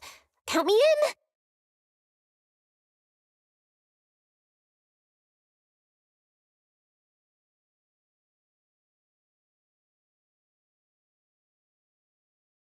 Proxy, there's something I need to talk to you about. It's about the captain. Let me guess. It's something that you can only say when Captain Magus is asleep? That's right. Proxy, I want to apologize on behalf of the captain for her bad attitude toward you during the mission. But there's a reason why the captain acted that way.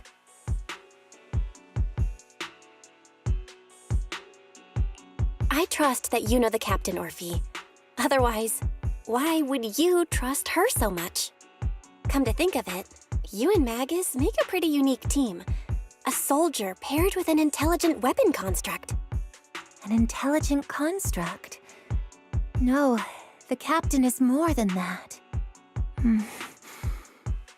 Can I trust you, Proxy?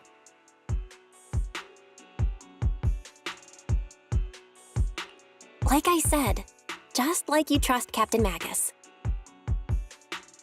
I'm just a gunner. A soldier here to support Captain Magus. Orphe, you're being too hard on yourself again.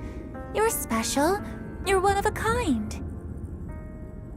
That's how they would comfort me, if Captain Magus and the others were here.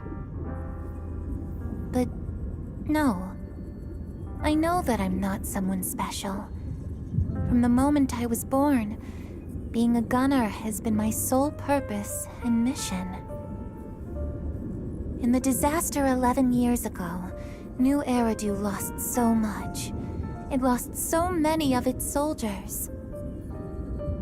The Defense Force's last remaining gemstone, Obsidian Division, also suffered heavy losses. At the time, the military had launched various research projects. Enhanced soldiers, cybernetic soldiers even, cloned soldiers. It sounds brutal, doesn't it? But if it weren't for these cruel projects, Obsidian Division might never have lasted this long. I was also born at that time, cloned from a legendary soldier, and designed to aid that legendary soldier as an assistant. That legendary soldier's military codename was Magus. The soldier's original body has long been destroyed. All that remains now is a backup of her consciousness, or what you could call her soul, stored within the weapon. Even in death, she's still wielded as a weapon by the Defense Force. Though Captain Magus always says it's what she wanted, is it really a blessing or a curse? All things considered, I'm quite lucky. Selfish, even. I stole her body, her name. You could even say I stole her life. But Captain Magus has never cared about that. She'd just say to me, "Orphe, my life was far too boring. You should live your own life." I know the looks in my comrades' eyes often carry sympathy or pity, mockery, or even disgust.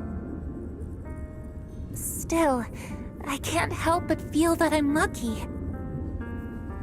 I met Captain Magus, I met Obel Squad, and even crossed paths with someone as strong and interesting as you, Proxy. I know there's nothing special about the way I was born, but you all keep telling me, "Orphe, you're being too hard on yourself again. You're special. You're one of a kind." Yet, the cold glass tanks, the tasteless nutrient fluids, those eyes filled with sympathy, pity, mockery, or disgust, they all proved one thing. I'm nothing special.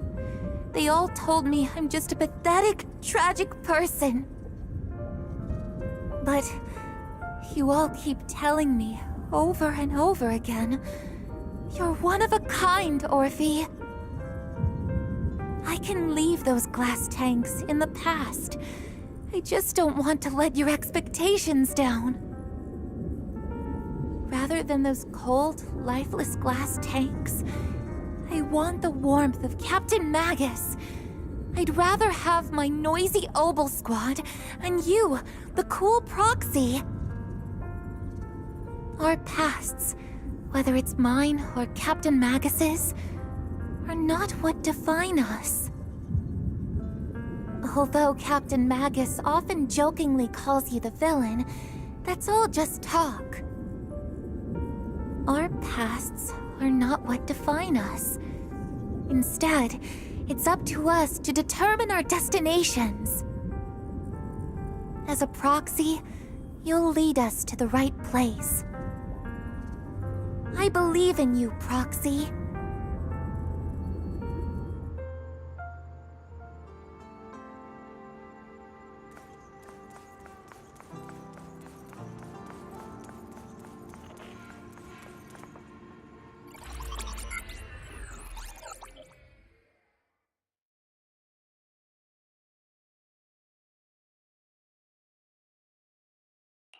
Barry, have you finished calculating the exact coordinates of the blind spot in Lemnian Hollow's most active area? Affirmative. HDD data sync complete. Transmitting coordinate data to EOS's Carrot module now. Oh, Belle, finally. The exact coordinates are now locked in. The next step is to move out with Obel Squad and take them out in one strike.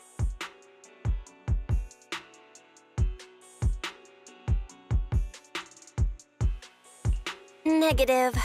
Lorenz's forces have currently halted all further operations, so Obel Squad is unauthorized to act without orders. Could you send a message to Ishu and Shifu?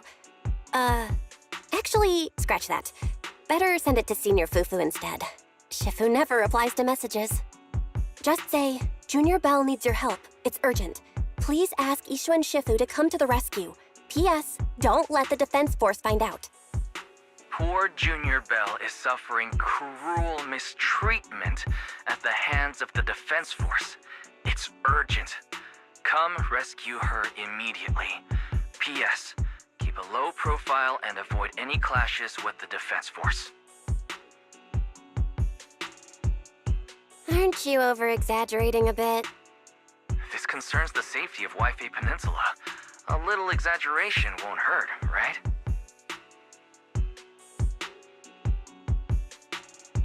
All we can do now is pray that Yunque Summit sends help soon. Who knows what kind of mess the Exaltists might be stirring up in the Hollow, while Lorenz is basking in the limelight. There's no time to waste. I'm logging off now.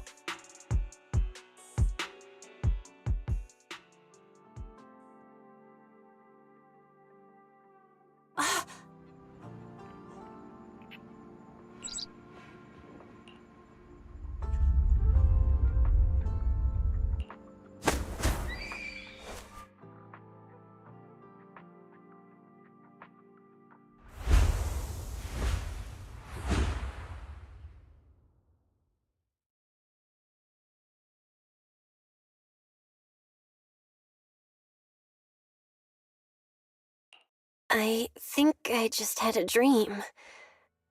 Am I dreaming? Or is this really Swabian Temple? My disciple.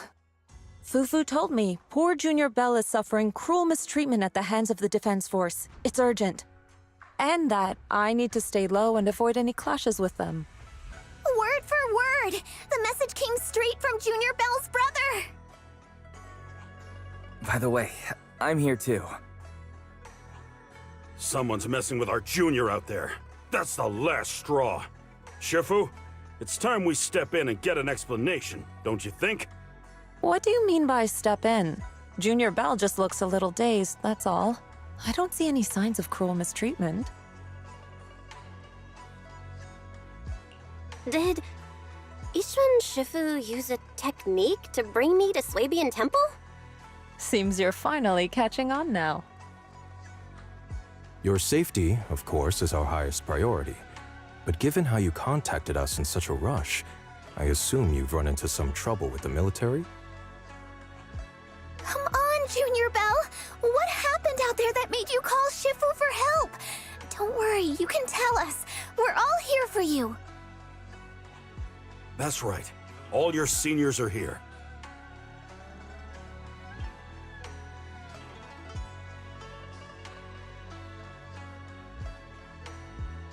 Cunning as always. Certainly sounds like the Exaltists. If the Defense Force can't deal with those scoundrels, then we will. When do we set out, Shifu? No need to be hasty. Let Junior Bell get some proper rest first.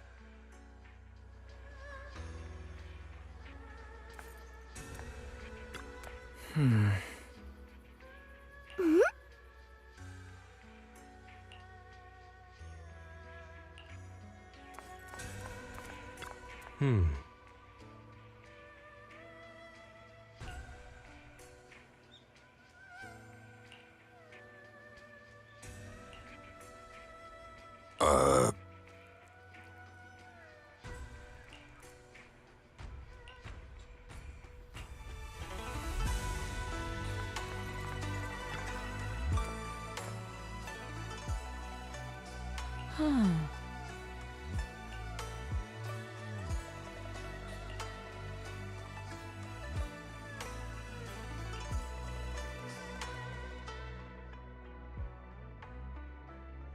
Hand over the proxy!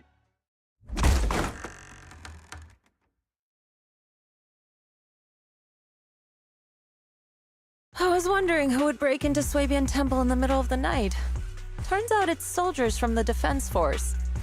Please be aware that although Phylum Heights is under military control, soldiers have no right to enter private residences without permission. And my temple isn't exactly a place where anyone can just come and go as they please. What's all this rambling? I think what this lady means, Captain, is that you barged into someone's home in the middle of the night and caused a big ruckus. And now she's ready to give you a beating. Give me a beating? Seed Sr. said that if this lady is going to beat you up, he probably won't be able to stop her. Even with all the Obsidian troops of Wi-Fi Peninsula's support, you probably still couldn't stop me. High Preceptor Ishwan, this unannounced visit is not meant as a provocation. But the person behind you, Phaethon, is currently under our protection. Under your protection? You mean the mayor's envoy whose freedom is now being restricted? The temporary restriction on the Proxy's movement is both to protect military secrets and to ensure the Proxy's safety. No matter how you look at it, my disciple is safest under my protection. Listen, you two. There's something more urgent to deal with than my safety. Proxy, are you okay? Oh, so the Proxy wasn't kidnapped by Yunquay Summit. Apologies. This is my mistake. I thought it was the city authorities who took the Proxy away, trying to extract military information. I've never cared about military secrets, only about the safety of my disciples and the well-being of New Eridu. Well then, Proxy, if you went so far as to defy military orders to contact Yunquay Summit, I trust you must have had a good reason.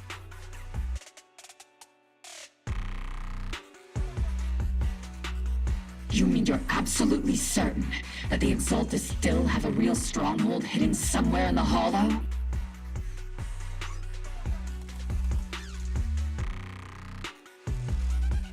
I can't say I'm completely certain.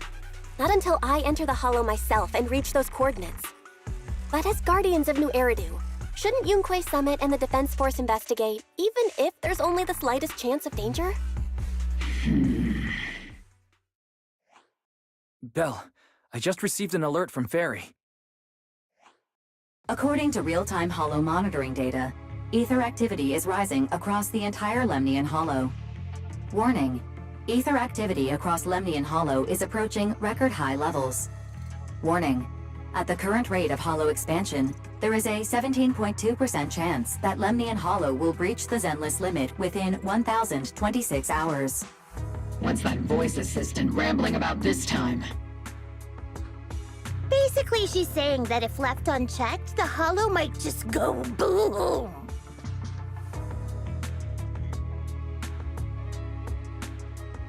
The Exaltists in charge of miasma research mentioned experiments on large-scale miasma activation. I suspect they're preparing for what they call the final sacrifice.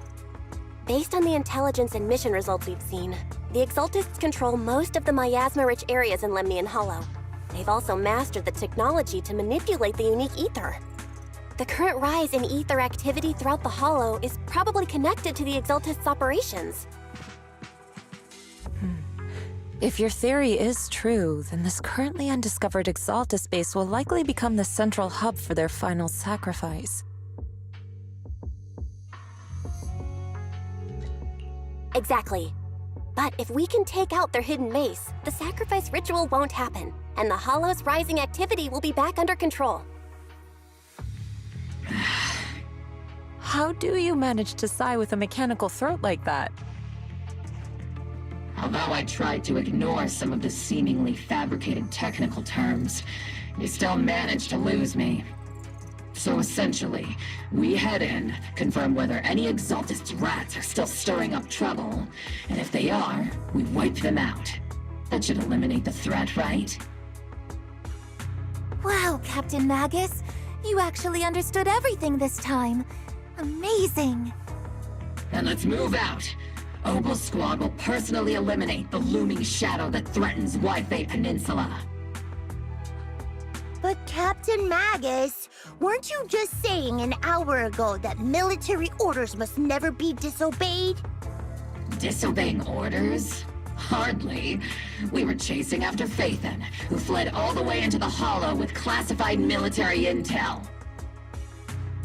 Captain Magus, your enthusiasm is truly moving. But you could have just left it to Yunque Summit. It's our duty as the Defense Force to wipe out the Exaltists. If our superior officers have failed in that duty, then I'll take responsibility myself. Besides, the Obscura still haven't been fully examined. If a sacrifice really did emerge from the boxes, then Defense Force soldiers, and even civilians, would pay dearly. I understand. My disciples and I will remain on standby at Phylum Heights and fulfill our duty to protect this place.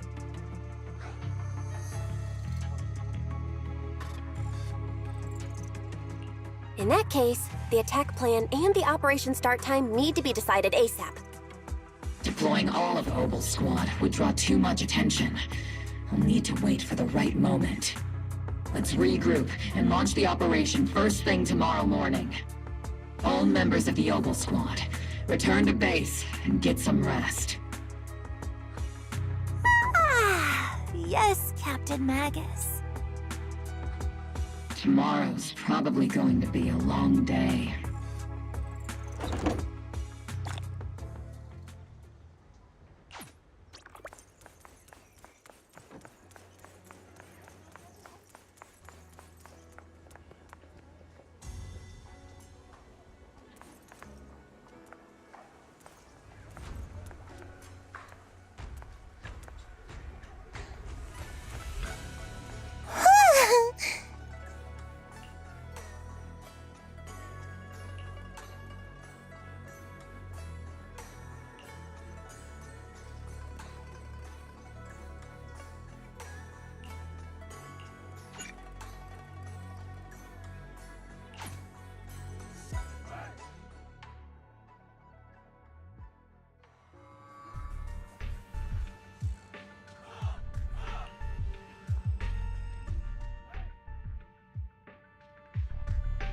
Experimental ether units called Obscura were placed in large numbers within the Hollow and around Waifei Peninsula by Porcelumex and the Exaltists. Obel Squad was the first to discover that they could hold and even generate a sacrifice. Later operations by other squads also confirmed this. That's about all we've got on the Obscura for now, and there are still many unchecked ones hidden in Waifei. According to our investigations, none carrying sacrifices have been found outside the Hollow. But we can't gamble with people's lives with some big unknown. Right, Colonel Isolde? You're right, Orphe. Which is why we're launching the Hollow evacuation plan, starting with relocating the residents of Phylum Heights. We're moving them into the city, at least until every Obscura in the area has been inspected. The evac op will be handled by troops under the Major General. As for Obel Squad, you'll be on standby as a mobile unit, ready to jump in the moment anything goes sideways. On standby as a mobile squad, huh? In other words, we get to move however we want for now, correct? It's on standby at all times, not do whatever you like. Is that clear, Captain Magus? Crystal clear, Colonel. I assure you, we will not act on our own or do anything reckless.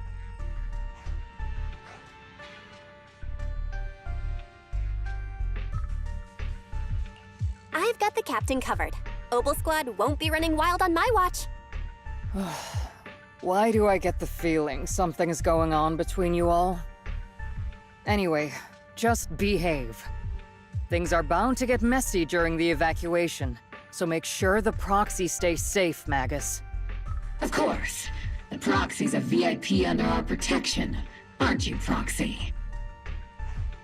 Speaking of VIPs, Commander Lorenz, Mr. Lucro, and the rest of the Porcelumex higher-ups will be evacuating alongside the residents. The big shots can't wait to run for their lives, huh? The threat of hidden sacrifices is no joke, We can't blame the executives for saving their own hides. All right then. I'll go get the executives sorted for VIP evac. Obel Squad is dismissed for now. Isolde. Something on your mind, Captain Magus? I was just wondering, Colonel, if I ever disobeyed your orders, would you be able to forgive me? You do know there's a time and place for sarcasm in front of your squad, right, Captain Magus? But if that day ever comes, I trust that you'd have your reasons. I know the captain always has her reasons, Colonel Isolde. Don't tell me you're actually itching to go rogue with your captain, Orphe. Don't worry, I'll keep her in line. Huh? Me? Either way, we've got each other's backs. That won't change, right? Damn right. Good to hear. That makes me feel a little better, Captain.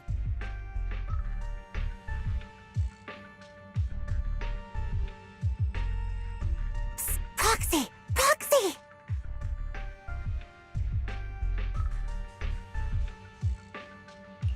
Why are you sneaking over and whispering like this? It totally looks like you're trying to rope me into some secret plan. The captain said that you should sneak over and meet us over there in a bit. It'd be way too obvious if we all moved together. Isn't the captain always, like, right behind you? Why bother sending you to pass on a message? Well, because the captain's voice is way too loud. She couldn't whisper for her life.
Tell the workers to pick up the pace. That porcelain's worth more than their lives.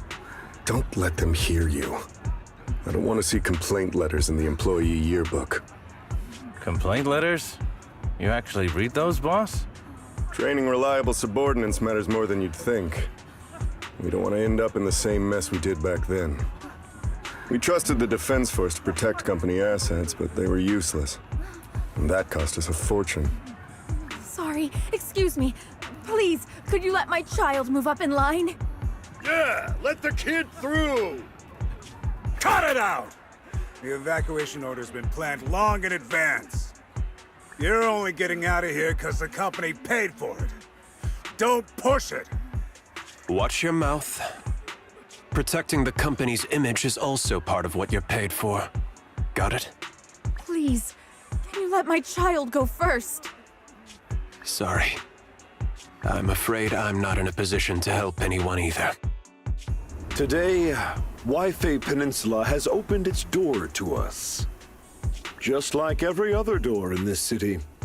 Just a photo for the internal PR material, sir. Much appreciated. This moment right now, and back then, it's all starting to look the same. To those sitting at the top, our lives are nothing but silver spoons they use to scoop up and savor their triumph. Civilians, soldiers, doesn't matter. We're all merely specks of dust beneath the feet of giants clashing above us. This isn't the end, Orpheus.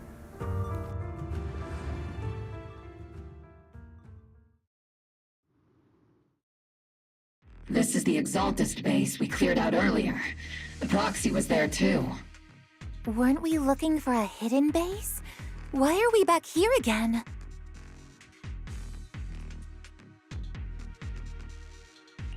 According to Fairy's calculations, the fissure that leads directly to the blind spot just so happens to be located in this area. I guess you could say we let the Exaltists slip right under our noses. If it weren't for Lorenz and Lucro's interference, we might have uncovered signs of a base much earlier. The fissure is close by, but Fairy's calculations could only narrow it down this far. We'll need you all to head into the Hollow to confirm the exact location. Commencing operation. Objective, locate the nearby fissure. Yes, Captain Magus.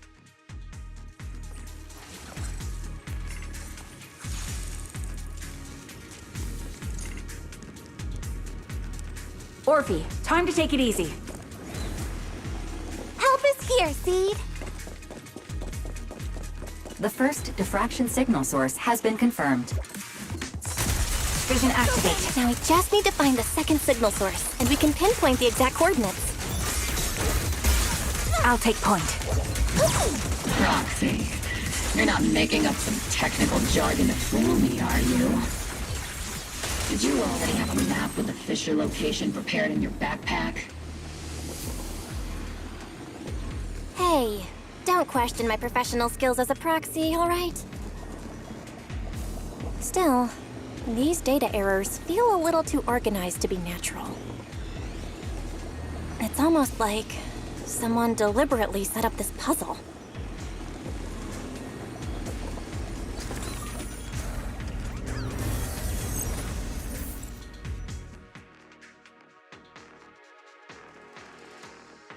Analyzing devices operating protocol.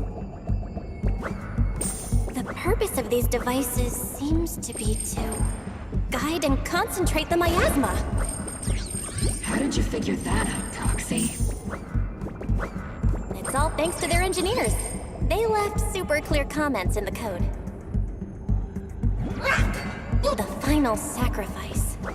Large-scale miasma activation experiment.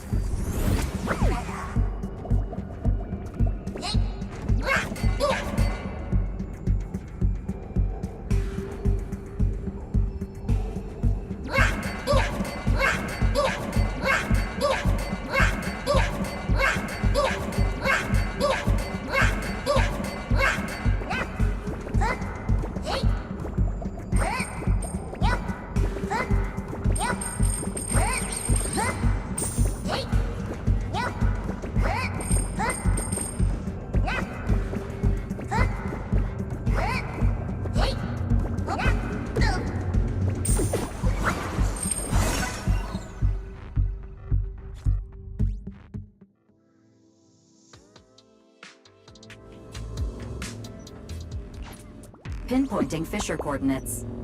Hey, you soldiers over there! Well, well, look who it is. Isn't this the same guy we bumped into last time? Obel Squad. What are you doing here? Yeah, that familiar, annoying voice. It's definitely him. I want to ask you the same question. What are you doing here? We're here under Major General Lorenz's orders, of course. All right. We all know you're his right-hand man. But haven't you given me that line already? I have no obligation to explain myself to you. But to avoid unnecessary conflict between so-called allies, this facility holds a stockpile of porcelain belonging to Porcelumex. We've been assigned to constant guard duty here to prevent any of the returning Exaltists from stealing the city's strategic resources. Wasn't it Porcelumex who originally handed these strategic city resources over to the Exaltists? You sure are going out of your way to clean up the mess they made. I'm not in the mood to bicker with you. Now, it's your turn to answer, Captain Magus. Why are you here? I don't recall receiving any orders about reinforcements or rotation. As I'm sure you're aware, I'm the restricted operative designated by Commander Lorenz. I fled into the Hollow carrying sensitive military info. Mobile Squad is just here to capture me. Proxy? Oh. This envoy really is good at causing trouble, huh? Don't you think, Captain Magus?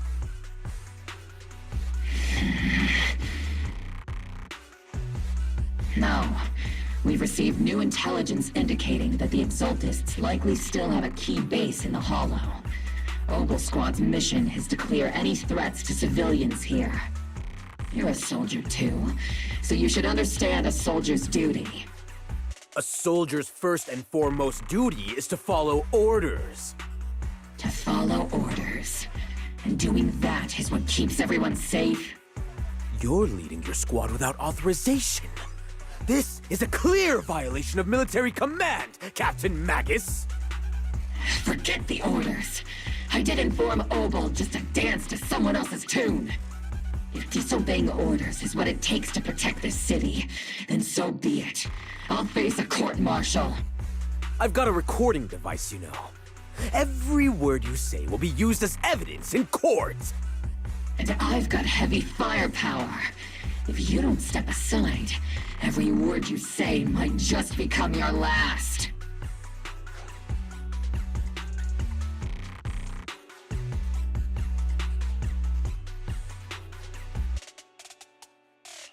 The intel came from me, and this operation is under my lead.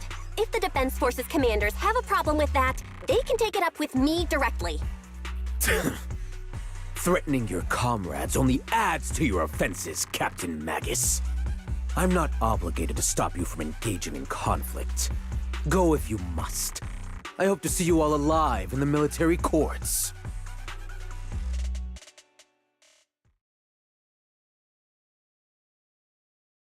Finally, that annoying guy's gone. Onward to saving the world! Now Obel Squad really is in big trouble. Captain Magus, was it really necessary to go that far? Don't worry, little proxy. When the time comes, I'll say the envoy was coerced by our troops and forced to lead the way into the Hollow.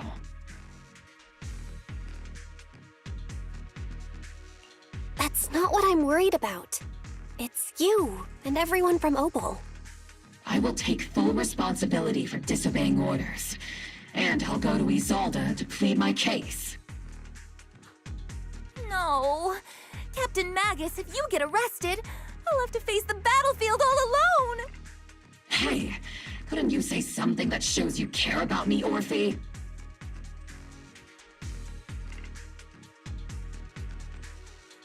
Bell, we have an urgent communication request from the Defense Force.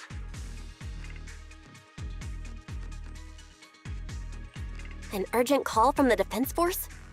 Well, actually, Colonel Isolde contacted Yishin Sifu, who then got in touch with me. They want to use the HDD's communication channel to deliver a message to you.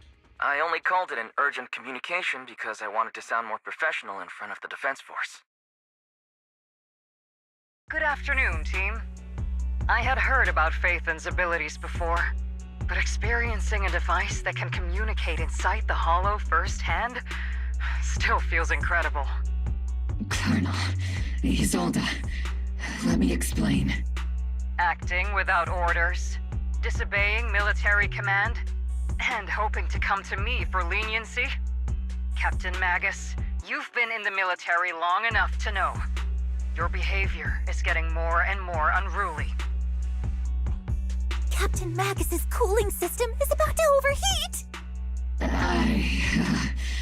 You mean you heard all that? Proxy, your HDD's privacy protection is severely lacking. Anyway, I'm fully aware of the situation. You did the right thing, Captain Magus. All those years ago, we followed our orders, and our comrades died. And now, we can no longer stand by and watch Waifei Peninsula fall into danger for the sake of following orders. All those years ago? Isolde, why bring up the past all of a sudden? I think it's time I told you a few things now, Magus. Everyone here is either a comrade you can entrust your life to, or a brave soul willing to lay down their life for the safety of New Eridu. Which is why what I'm about to tell all of you is so important. It's a story of betrayal. A grave crime born of selfish ambition that put our city and its people in danger. So, your inspection has finally uncovered something.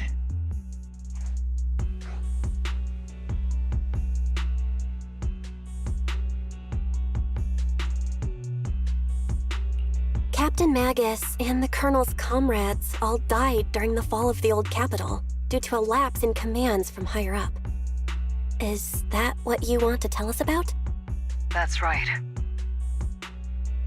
At that time, the commander ordered Agamemnon's squad to hold their ground at all costs, and to defend the railway line evacuating civilians. And that's what our comrades did. They fought to the very end, till the last drop of their blood was shed. But what we were guarding was not a railway for evacuating civilians. It was actually a freight line for transporting corporate assets. Every minute the team was able to hold out meant another container of porcelain that was transported back to a Topps warehouse outside the Hollow. Of course, that company paid the commander a hefty reward for that. Every digit on that check was stained with the blood of our teammates, Magus. Captain Magus? Isolde, who was the corrupt commander who accepted the bribe? And where is the company that paid it? Answer me. Captain Magus, your body is becoming unstable. Answer me, Isolde! I don't have enough evidence to accuse them yet. Stay calm, Magus. Stay calm? Stay calm? How do you expect me to stay calm? Captain Magus, if you can't keep yourself together... My fury burns just as fiercely as yours, Magus! I was created to unleash this fury, Isolde! Captain Magus, for the safety of the squad, I'm authorized to activate sleep mode. You would dare to stop me, Orphe?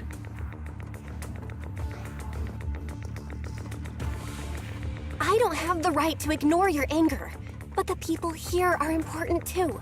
And what we need to accomplish now matters just as much. Easy for you to say. What do you know of my anger, Phaethon? We all lost so much. During the disaster, everyone here, Colonel Isolde, Shifu, Senior Fufu, and all the civilians in Waifei Peninsula who were displaced by the fall of the old capital. So many people, just like you, lost everything. Natural disasters, man-made disasters. Haven't we lost enough already in New Eridu?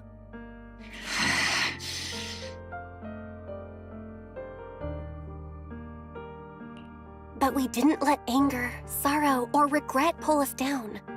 Thanks to our courage, we've achieved everything we have now. Your Obel Squad, Orphe, Trigger, Seed, and Soldier 11. Your story with them. Sure, the past does matter, but they do too. Captain Magus. How am I a part of this? Thank you, Proxy. Isolde, I won't let this go. As you said, I'll wait for the right time to act. Yes, let's leave it for later. What's most important now is for you all to carry on with your current mission. I'm telling you this now because you were right about one thing. Merely following orders doesn't make you a good soldier. Keep moving forward, everyone. I'll take the heat from command. Time's ticking, and the Hollow is changing rapidly. If we wait any longer, the Fissure might disappear entirely. Understood, Proxy. Obel Squad, we're moving out! Yes, Captain.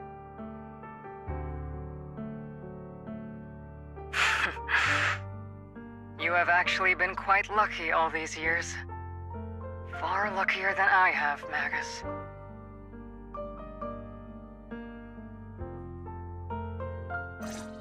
It's not often I find myself thinking, maybe I'd be better off without comrades like them. I have to agree with you, Orphe. But our top priority now is to hit the Exaltist's main base. No time to slow down.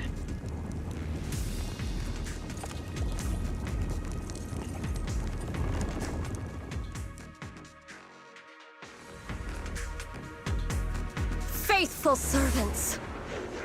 Let's drive out all the blasphemous unbelievers who desecrate our noble cause! There sure are a lot of Exaltist rats hiding in here. The Proxy's intel has been a huge help. They keep saying something about the final sacrifice. We have to stop them. Keep moving forward and take them all down. It's been a while, Phaethon.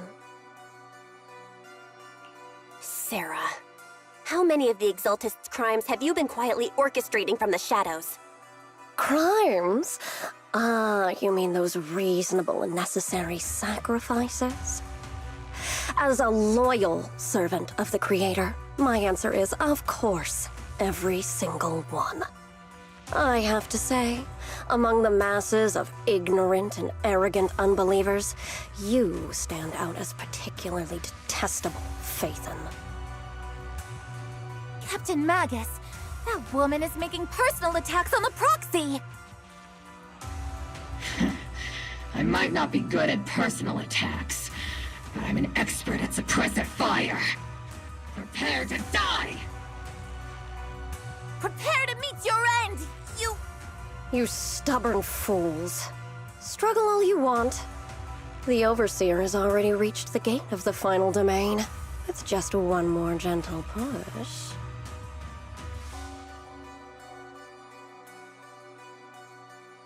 Meverhawk. Gotta admit, that one's hard to kill. Death is a cruel fate, but the Creator does show mercy to the most faithful servants at times. No matter what tricks or lies you try to use, we won't let anyone threaten New Eridu. Threaten New Eridu? Young unbeliever. The parasites devouring the city aren't here. The real poison has always been lurking in the very blood of the city. Which actually makes you and me allies, not enemies. Don't you dare compare my Proxy to you! But I don't think we'll have the opportunity to work together. The end is drawing near. The Overseer's ritual must not be interrupted. Faithful servants, the Creator will remember your names.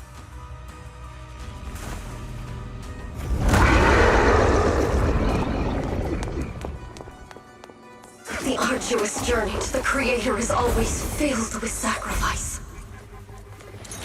The path back to the Master is always paved with blood and bones. The Creator! For the Creator! Life and death, existence and annihilation, brilliance and decay, bliss and suffering, all shall return to the Creator.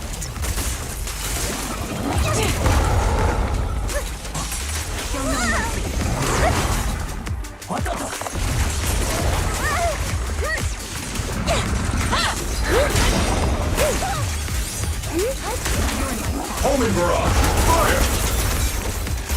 Give him a full salvo, Seed Senior! Seed Senior! Show no mercy. Lock on!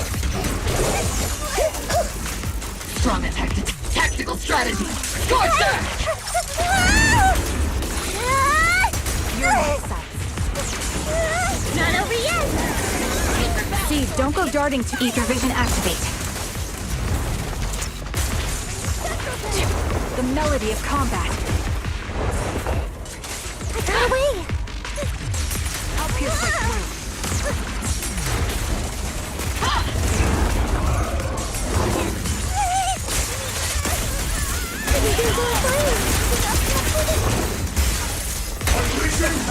That's the target, right?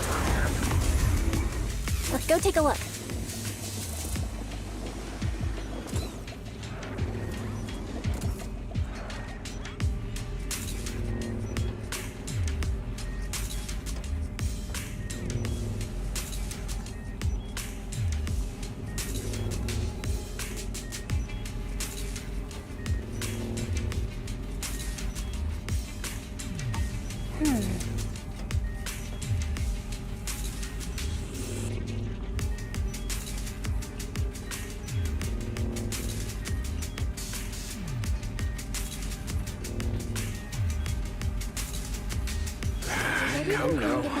Line up. No pushing.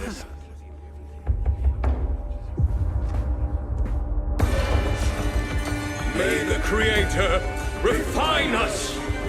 Sanctuaries chosen, favored by the Creator!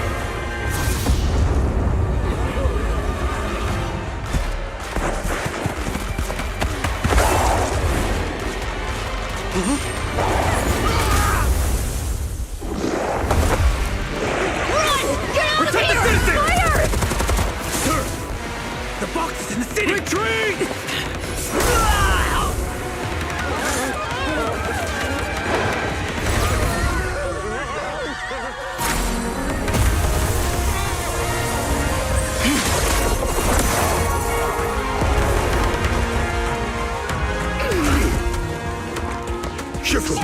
The monsters have swarmed the entirety of Phylum Heights. Be sure to stay vigilant. Bell, we have an emergency.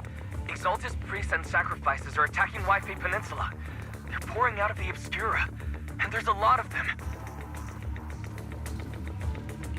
Our attack on the base in the Hollow led to chaos in the city outside. Are they using the attack as a cover to escape? The city is under attack? Do we keep pursuing or fall back to assist? A rather obvious and sloppy scheme. Our comrades from Obsidian Division are stationed in the city, along with the Mystics of Yunque Summit.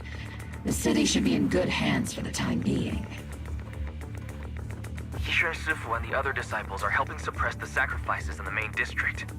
But there's a gap in the defenses on the mountain road above Phylum Heights. The mountain road? But according to the distribution map we received, there shouldn't be any Obscura in that area. Which is why we didn't deploy heavy defenses near the mountain road. Oh no, there are many residential areas near there. Got it. Calculating a route from the Hollow back to Wi-Fi Peninsula for evacuation. Almost done. We're counting on you, Proxy.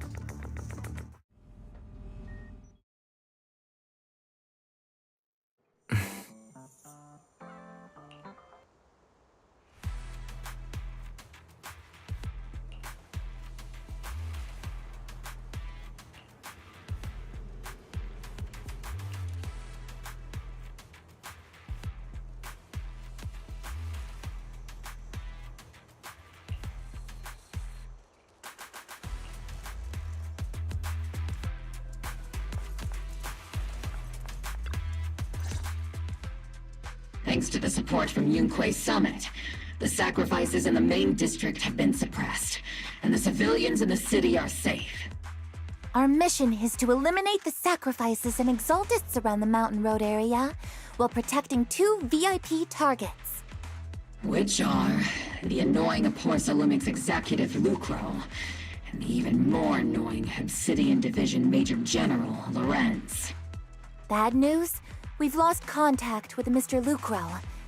Good news, the Major General is en route to the evacuation point below the Mountain Road.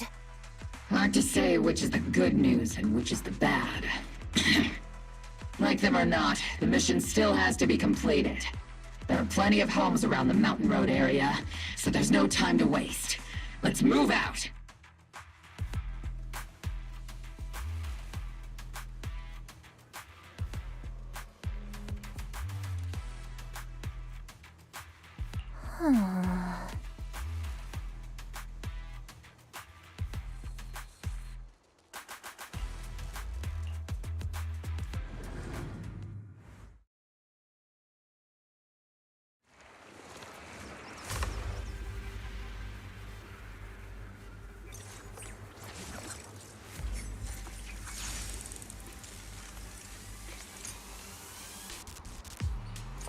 Prioritize eliminating the sacrifices emerging from the Obscura. Roger that, Captain. There's an ambush in the tunnel! Ugh, what an ugly bunch! The people on the ground seem to be members of Porcelumix.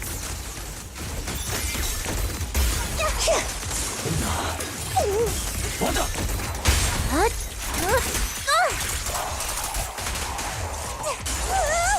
Oops, I can't really control my strength. Am I keeping up, Captain?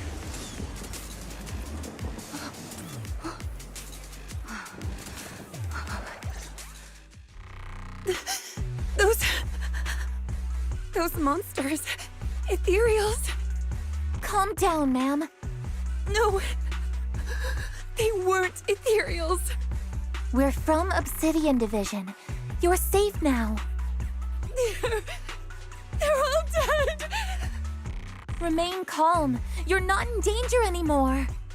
Those deadly ghosts got them. This woman's experiencing shock. Her companions were likely killed in the recent attack.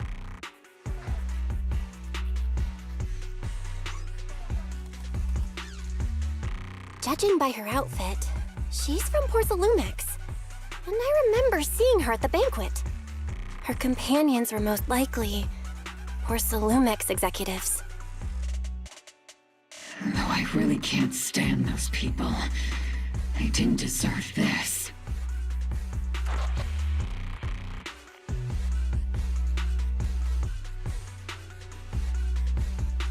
Magus, aren't you curious? Who exactly was responsible for killing our comrades all those years ago? The blood debt partly falls on Porcelumix for offering the bribe, and partly on the commander who accepted it. Well, Porcelumix's share of that debt was just paid in blood. Isolde, what are you saying? That's right. The mastermind behind bribing the military commander back then was none other than Porcelumix's Lucro. Of course, the ones who benefited from it weren't innocent either. Going down with him was only fitting. Even if they weren't innocent, they should have at least had a trial. Forget it, Proxy! Your sense of righteousness is admirable. But I also believe you've been through something like this yourself. Unjust accusations, hopeless justice, endless struggle. The Defense Force, public security, the HIA, and TOPS. You're standing against giants. How much injustice have you endured, and how much justice have you achieved? But, Isolde, you've always told me that justice will come. Correct. Justice will come, but it will be through my hands and your gun. We no longer need to rely on the sympathy of others nor wait for mercy from those in power. Why are you doing this, Colonel? Why, of all times, reveal this to Magus now? Your goal isn't just to let her know the truth, is it? Magus, don't you want to know the name of that commander from back then? The one who sent us into the jaws of battle just to secure that huge check from Porsalumex? The one who deliberately withheld support from our unit to cover up the bribery! It was Lorenz. Yes, Colonel Lorenz, 11 years ago. The very same Lorenz who has now risen to Major General. 11 years ago, he colluded with Lucro. And now, 11 years later...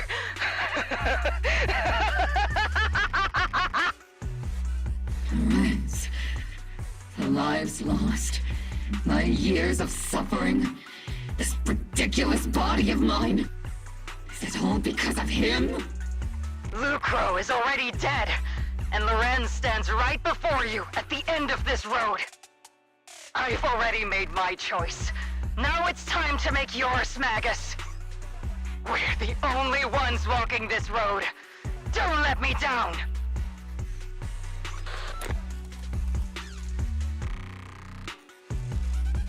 Isolde. Isolde! Colonel Isolde. Commander Lorenz. How could this be? The only way we can know is by finding Lorenz and getting answers from him directly. Magus, this is the moment when you need to keep your cool. Isolde hasn't given us any evidence to back up her accusations. Evidence? Don't tell me you want to start preaching about procedures and justice, Proxy. If there were any justice in this world, my teammates wouldn't have sacrificed themselves 11 years ago.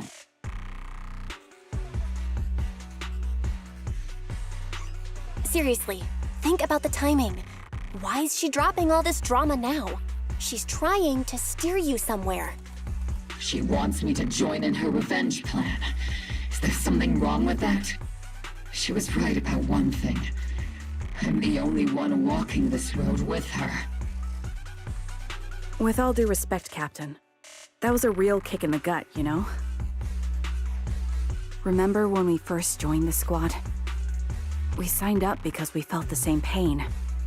We carried the same scars. We were here for justice. Maybe even a little glory. For the ones we lost. The ones we loved.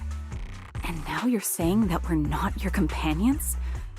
That you're all she has? Seed would like to teach that meanie a lesson. But I can't shake the feeling that something really bad might follow.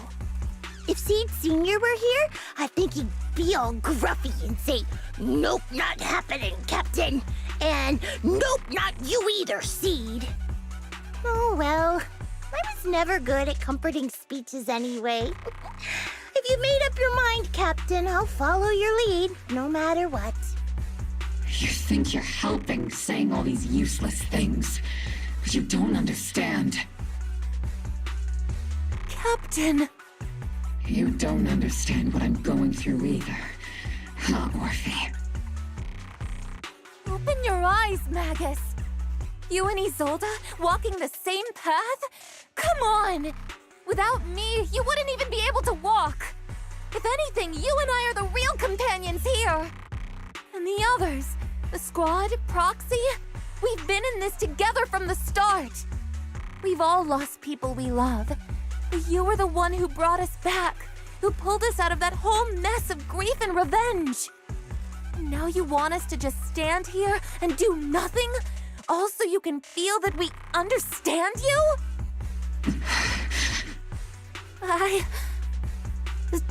Sorry, Captain.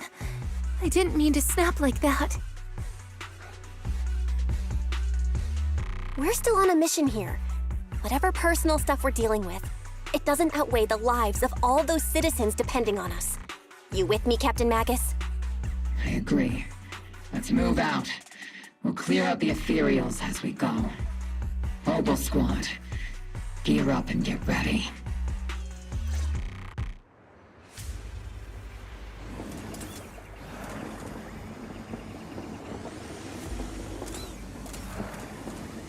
I'm not late, right? Magus, take 5. There is an unopened Obscura nearby. The monsters are crawling out of those devices. Eliminate the nearby Obscura to cut off the source of the threat.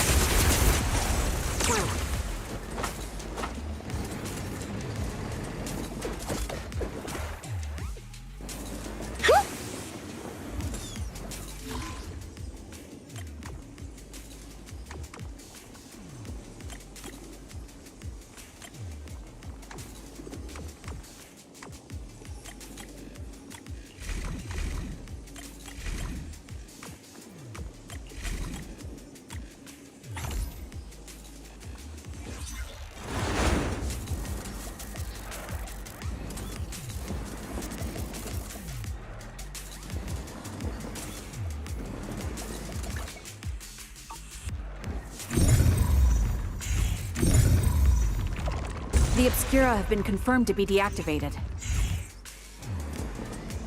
The locations of these Obscura don't appear to be included in the Colonel's intel. There might be gaps in the intel. Proxy, can you help search for nearby Obscura?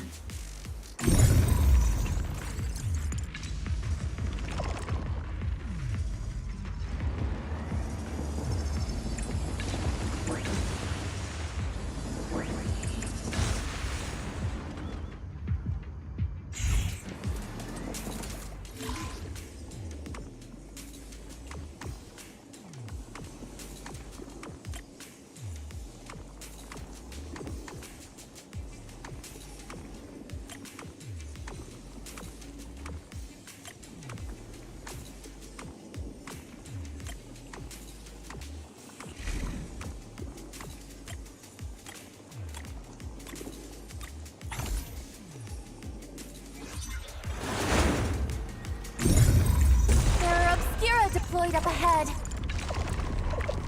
Clear out these filthy things!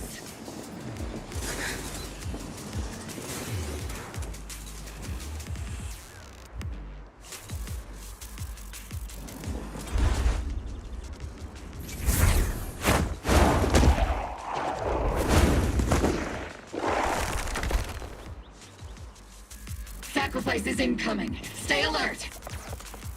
Monsters that can operate outside the Hollow. Truly terrifying weapons. If they enter the city... We won't let that happen.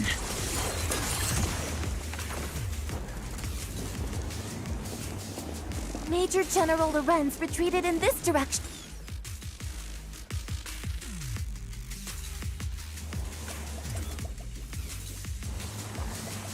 Oh?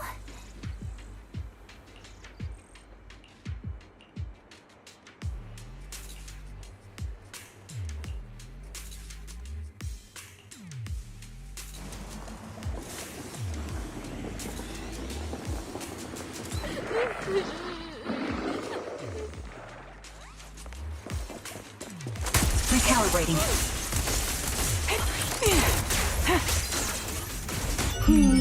Definitely not my type. Just going a little harder, won't hurt. Supporting position.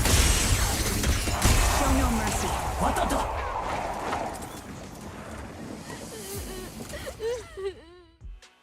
You're the ladies from the Defense Force. There's a little kid here. Maybe he got stranded when the sacrifices suddenly appeared on the mountain road.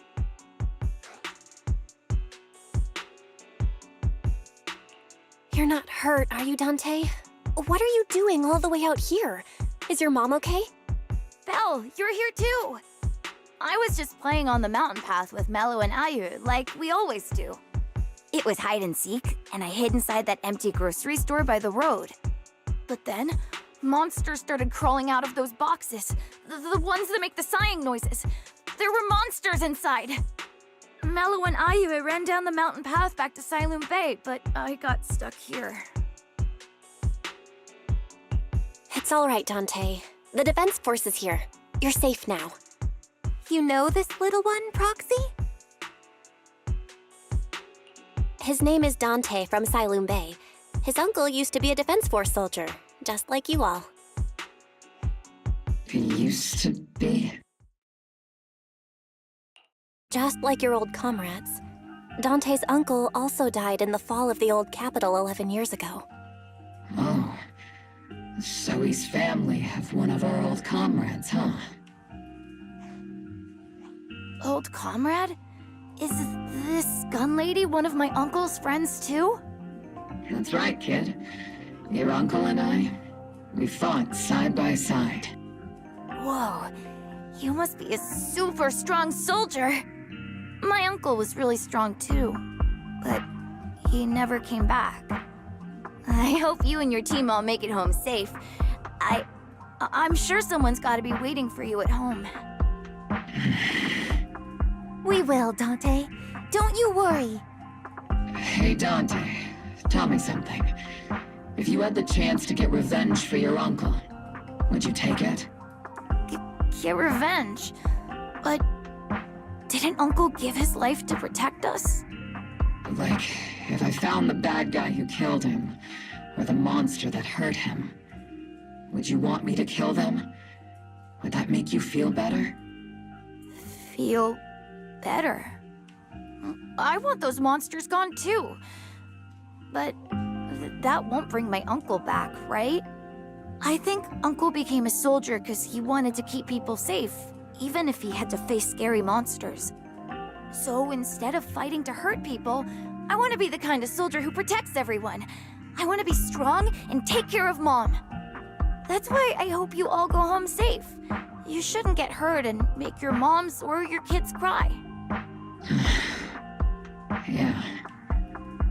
Dante, you should go home now. Your mom is probably worried sick about you. The Defense Force and Yunque Summit will keep you and your mom safe. Oh, right! Mom's probably waiting for me. I'd better get home fast.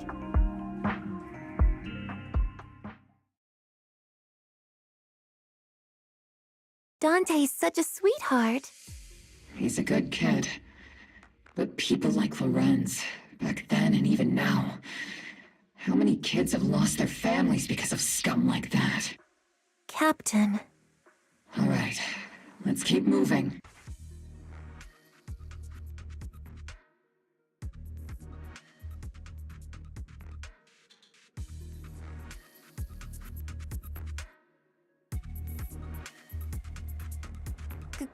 Captain Magus, what are your orders? Lorenz, I need to question him face to face and get to the bottom of this. Captain Magus, please don't do anything reckless. Magus, I know how much you want revenge. But remember, we're here with you.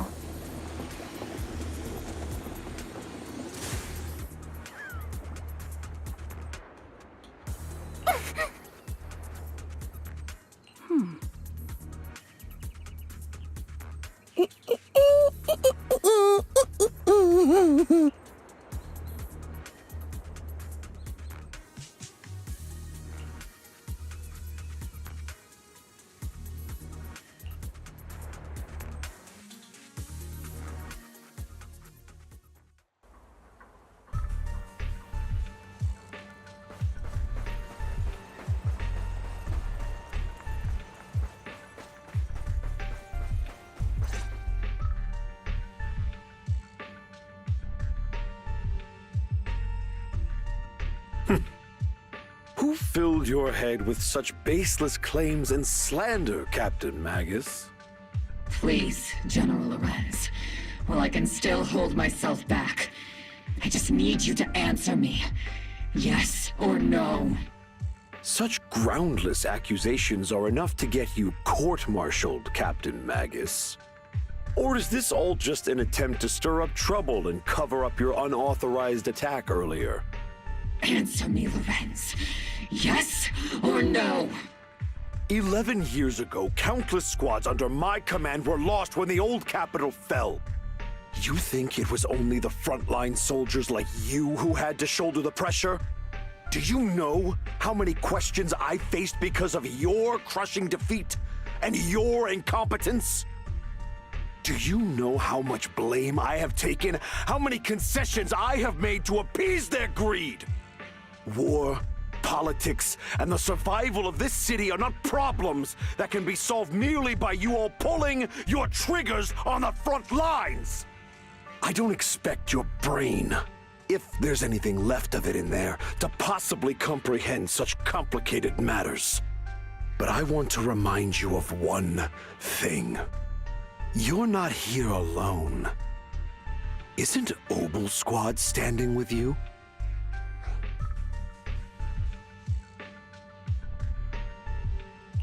That's an outright threat, General Lorenz. As the mayor's representative, I won't just stand here and let that slide. I must say, naive fools really seem to get along well together. If you're that set on burning everything to take me out and won't consider your own future, then perhaps you should think about theirs. Don't be so selfish, Captain Magus. Even if it was me, so what? I didn't get where I am today by being noble and playing by the rules.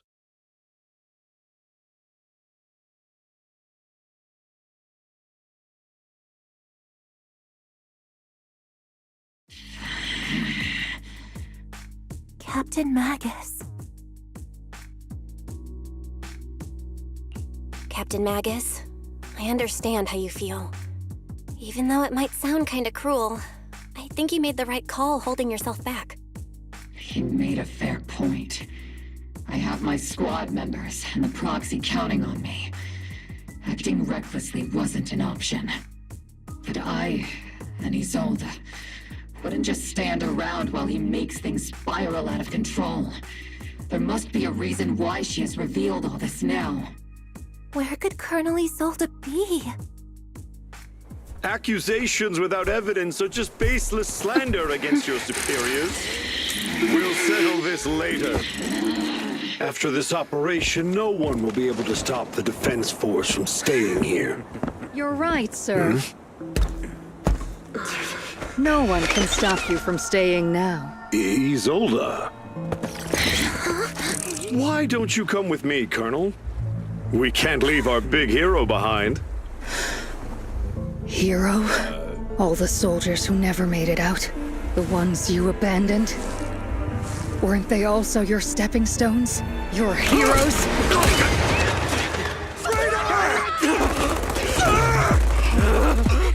Isolde! Isolde! Magus, the promise you couldn't bring yourself to keep. I kept it for you.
Huh?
Warning.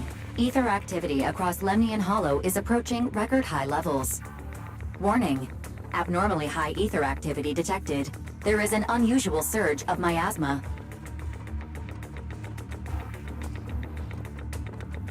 Great. Why now of all times? I assume the Exaltists are on the move again. Maybe the final sacrifice is about to begin. Magus, about Colonel Isolde. I never imagined that Isolde could have been planning something like this all along. It's really not like her at all. And maybe I haven't known the real her for some time now.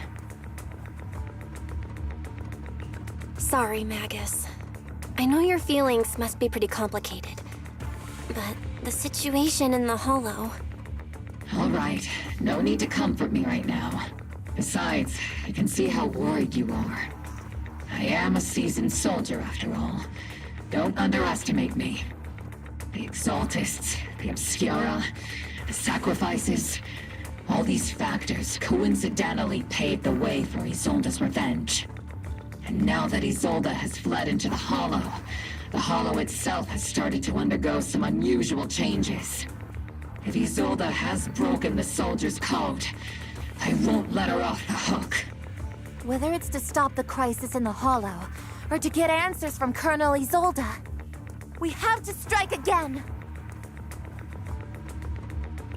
I'll keep supporting your operation. Phaethon won't let any threats to New Eridu go unchallenged. Now that things have come this far, it wouldn't be right for Yunque's summit to sit idly by. Some terrifying energy is surging within the Hollow. I doubt you can handle this threat alone. I'll join you in this fight. 11 years ago, a Yunque Summit High Preceptor stood before me and pulled me out of a crisis I couldn't handle on my own. This time, I'll fight by your side, High Preceptor Yixuan. I believe the High Preceptor from 11 years ago would be proud to see this. The city's defense will be in the hands of the military and the other disciples. I'll be joining Shifu to support your mission. Robo Squad, gear up and get ready!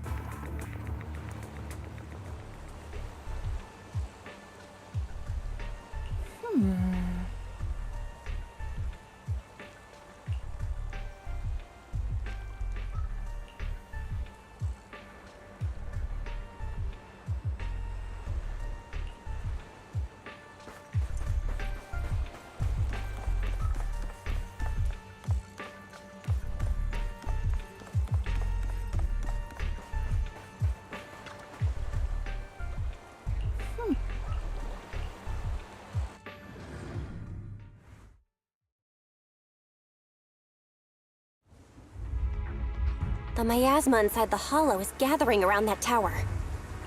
If we let it continue gathering like that, the consequences could be pretty serious. Warning. Ether activity in Lemnian Hollow has surpassed record levels. Then let's find out what's going on in there. And no matter what happens, we must stop it. Warning.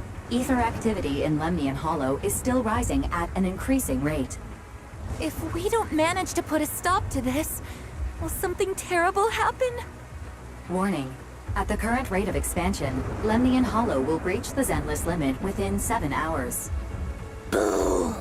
Like a crushed nutshell. Like a popped balloon. I won't let that happen. Yunque's summit will not back down. It's like a scene straight from the underworld.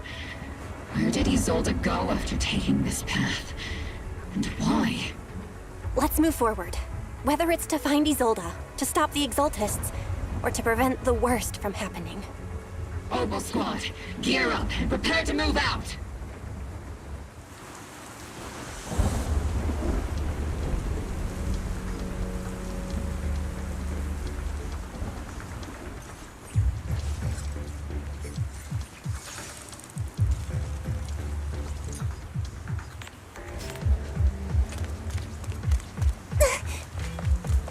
Step back. Let me handle it.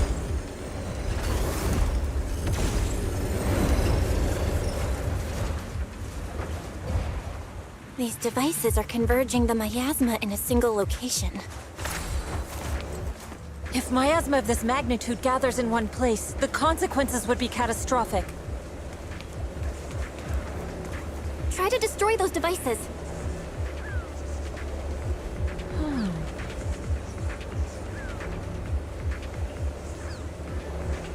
These devices are linked by the miasma, making them difficult to destroy. To prevent the miasma from gathering further, we'll likely need to go to the point where it's converging. Pick up the pace and stop Sarah from activating more of the miasma devices.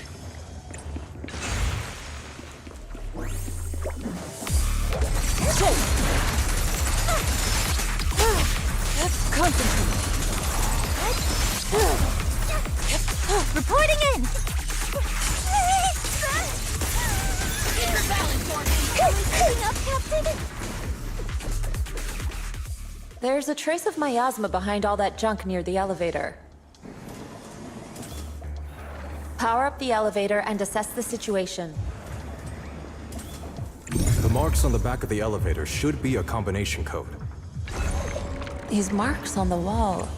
Let's investigate them using the perception technique.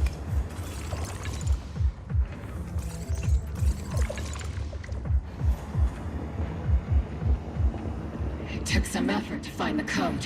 We're running out of time. I've already pinpointed Sarah and Mevrock's trail. But something about Mevrock's presence feels oddly familiar. Whatever scheme they're planning, we have no other option but to press on.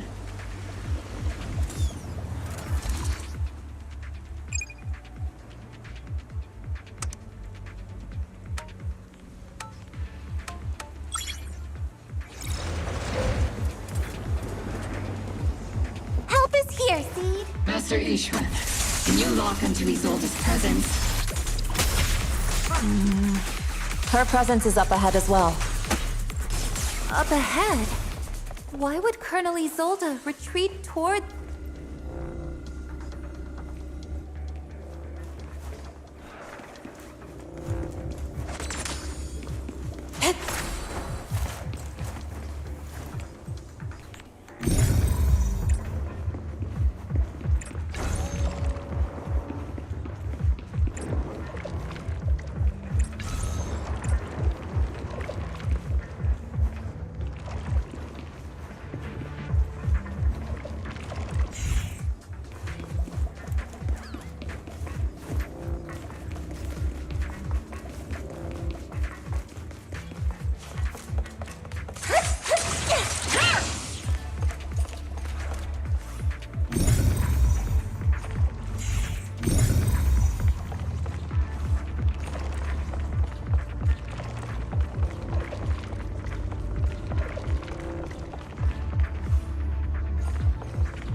turn to fight.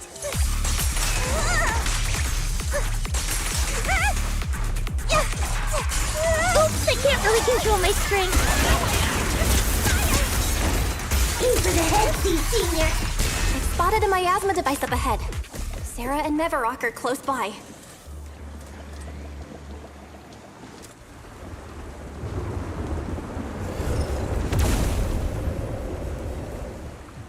That way. It's a beam from a miasma device.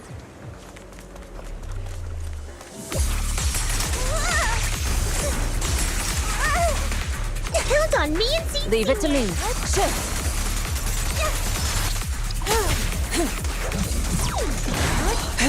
Swift yet still. Scatter. Count on me and Seed Senior. Another miasma device has been activated. Let's get going.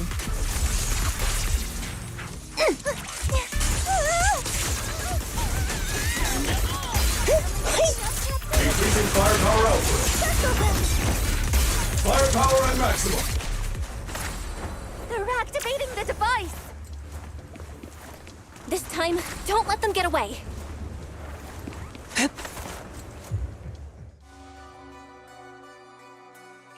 What kind of teachings has this creator of yours given you? Destruction? Disaster? Chaos?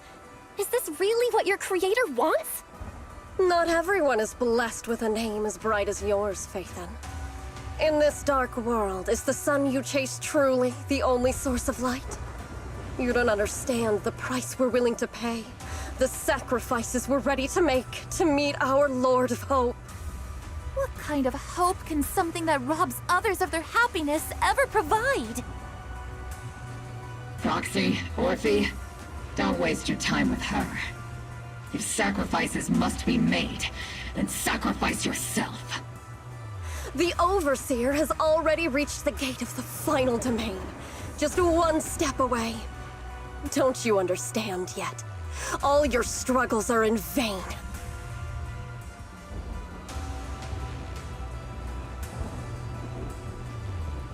She's trying to run away again. Leave her to me. Everyone else can keep moving forward. Are you sure you can handle her on your own? She is very cunning. Shiryen is a highly skilled mystic. Leave it to him. Very well.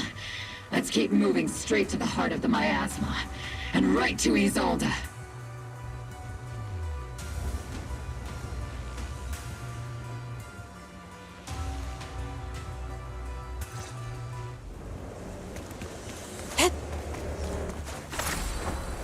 To the skies! These soldiers. Their uniforms. Were from 11 years ago. They're just illusions formed by the miasma. Pull yourself together, soldier.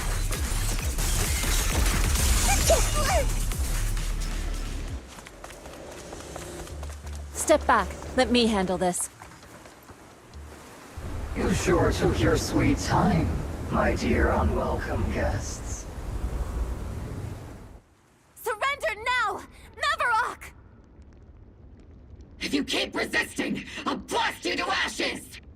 Are you going to shoot me, Magus? Then why didn't you pull the trigger before? Colonel Isolde? The Defense Force, Porcelumix, the Exaltists. So you were the one tying all these pieces together. Isolde, why are you wearing Mevarok's clothes? Tell me, why didn't you pull the trigger when you were facing Lorenz?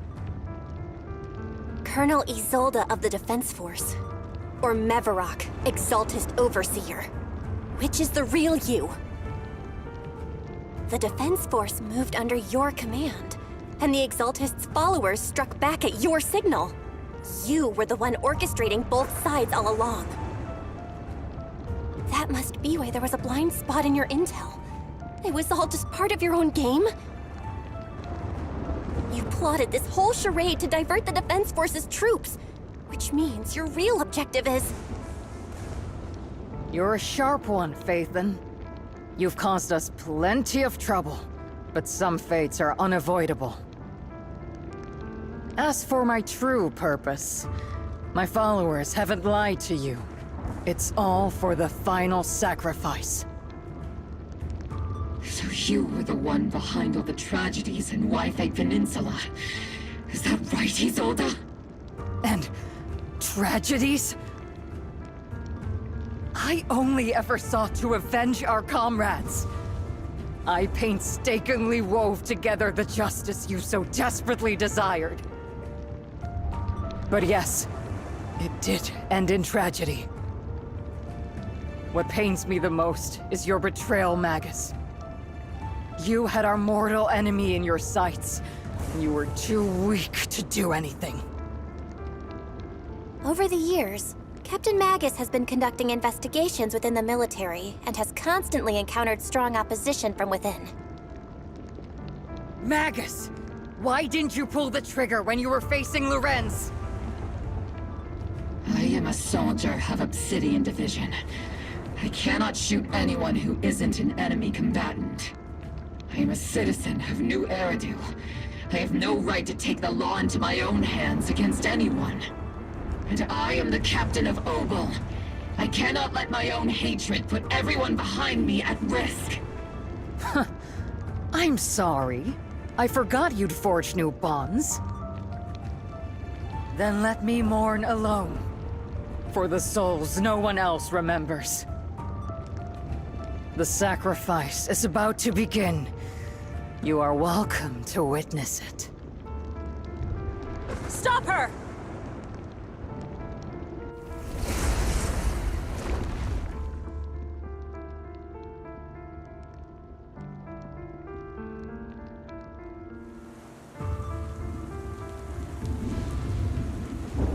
Colonel Isolde. Why? 11 years is plenty of time for many things to change. Who once walked side by side. How long has it been since I worked alongside Isolde? How long has it been since we walked side by side? Come to think of it, I might not be older than you, Captain Magus, so perhaps I shouldn't be lecturing.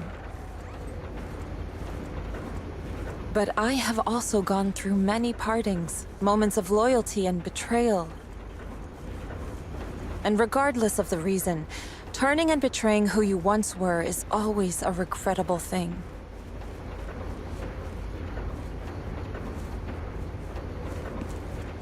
The gathering point of the miasma lies just ahead of us.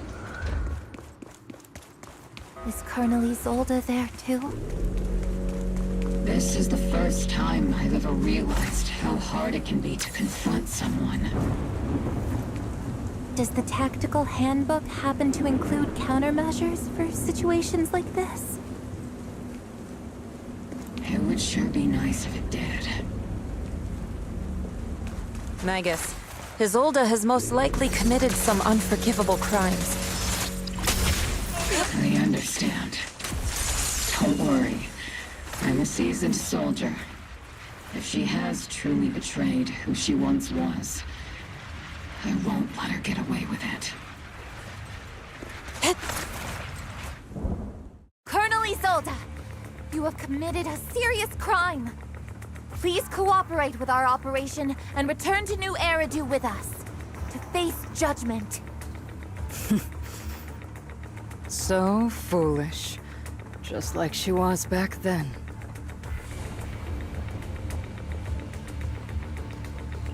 Lorenz and Lucro are both dead. You've taken your revenge.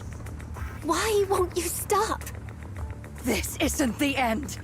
Those fallen soldiers will never come back. How can the city possibly repay the debt it owes them?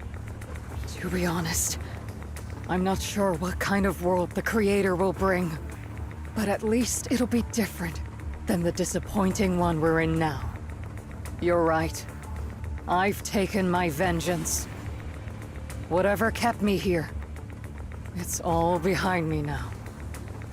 It's time to knock on the door to the final domain. Are you a soldier protecting the city? Or an overseer wreaking havoc? Isolde. Or should I say, Mevarok? It's just a name, young Proxy. Just like you wear the name Phaethon. To the world, Carol Arna is the name of a sinner. But there are still those like you who believe in her innocence. If I don the name of a sinner for those whose names have been forgotten, does that make my justice any less true? Even if it was for the sake of revenge, why did you choose such a twisted path? How would you carry out revenge then? With kindness, justice, or love? These tainted hands are all I have to depend on! Turn back, Isolde. They're gone. And I don't want to lose you too. I've already come this far. So let's skip the empty reassurances and heart-wrenching farewells. Let's settle this with guns and blades, just like real soldiers would!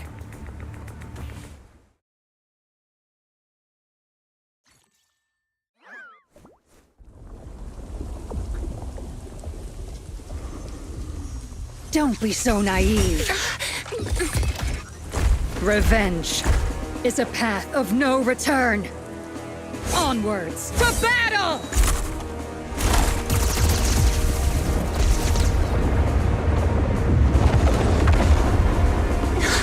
Careful! Hold the formation! Keep the proxy safe! We've already chosen different paths. So, there's no point in looking back now!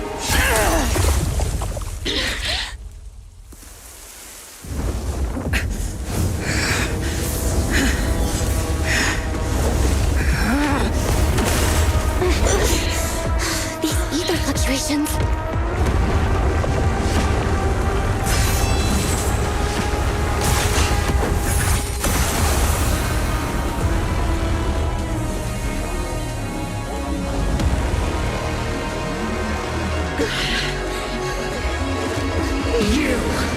You're not the same flame you once were. You don't deserve the name I gave her. Maggot!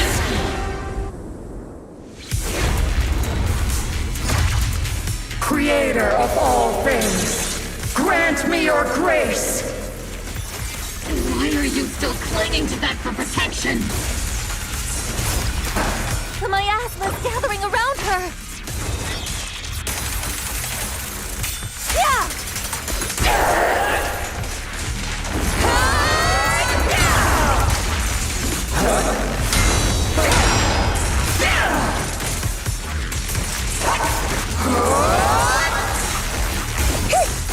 Unleashing maximum firepower! Need a shower? It's raining shells! Lock on! Teaching you!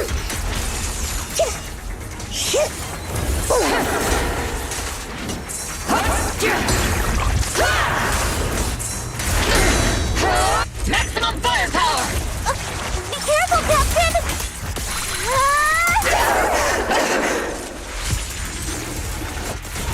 Let's treat him to that!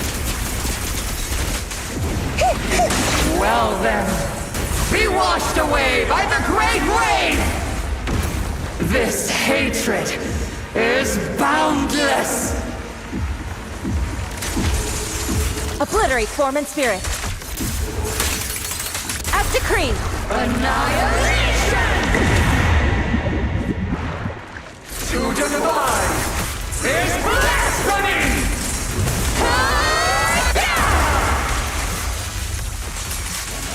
Resistance is futile! The miasmic shield's broken!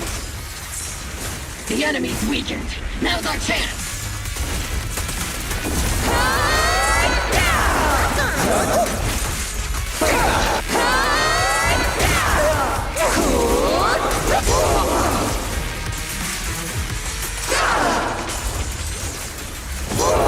Eradication mode activated! Firepower at maximum! Soldiers, return to the mortal realm! Fight for me! Obsidian Division!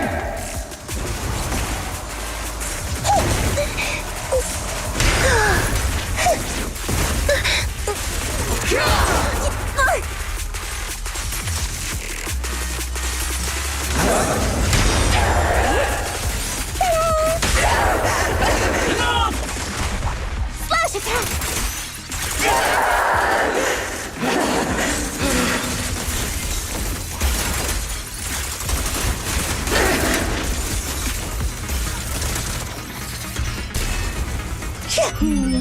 Definitely not my type. Just going a little harder won't hurt.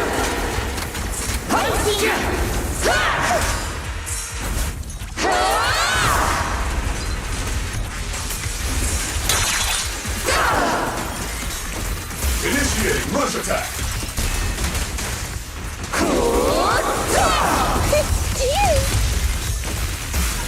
Keep distance. Let's see, Senior.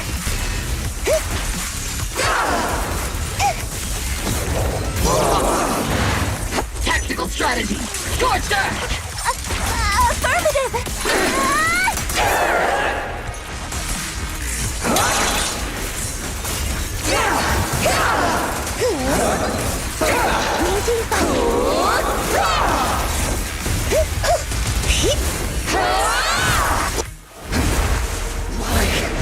Why must you stand against me?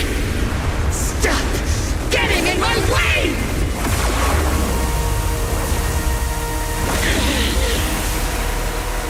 The flames of vengeance, they've been burning inside you and me.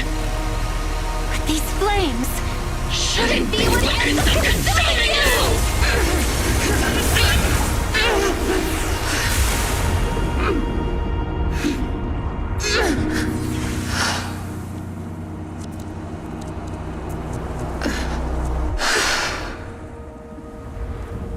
The miasma's clearing.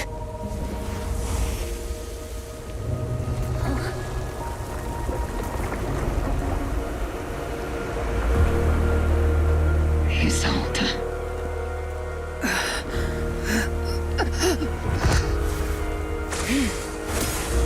Ishwan Shifa. You can leave the rest to me. I think you mean us. Right. Us.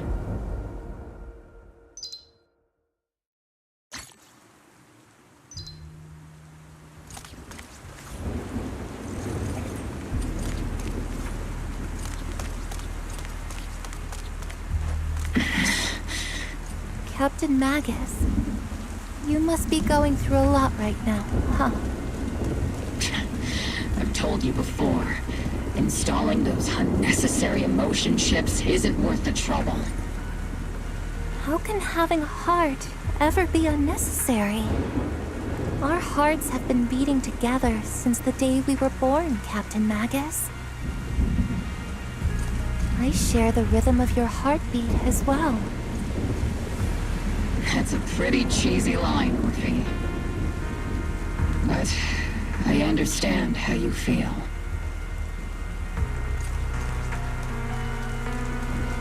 Colonel Isolde is just up ahead. Thanks for being with me through all of this, Orphe. It's time to teach this arrogant fool a lesson. Tactical strategy! Fateful duel!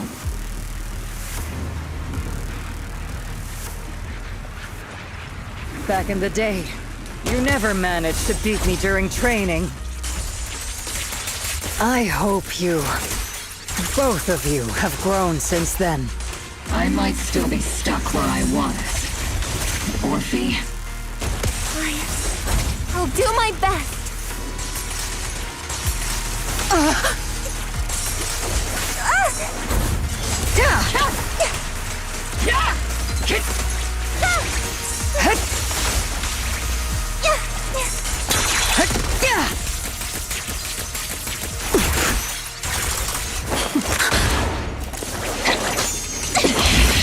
Show me your conviction with that blade of yours, Magus!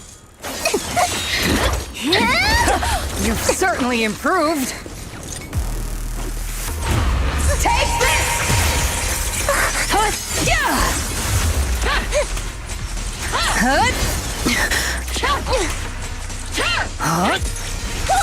One still stuck in the past.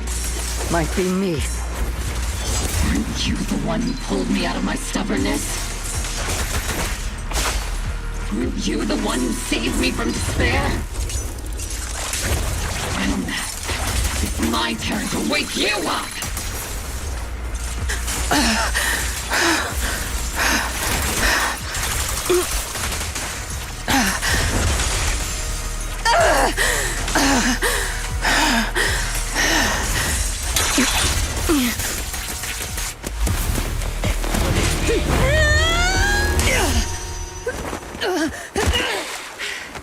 Enough, Colonel. Revenge. Or closure. No matter what. There's no going back.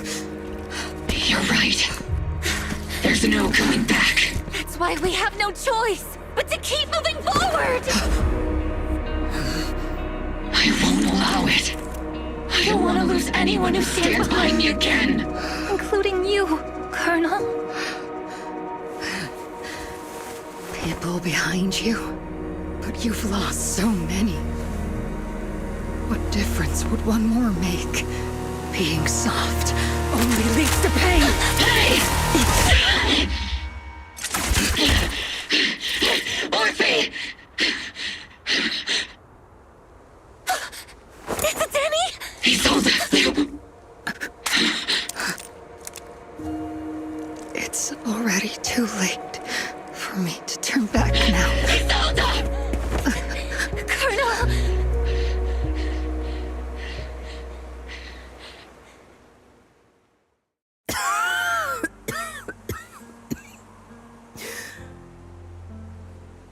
It's too late to turn back now. And I've always hated dealing with court-martials. Isolde, why didn't you ever tell me everything that happened?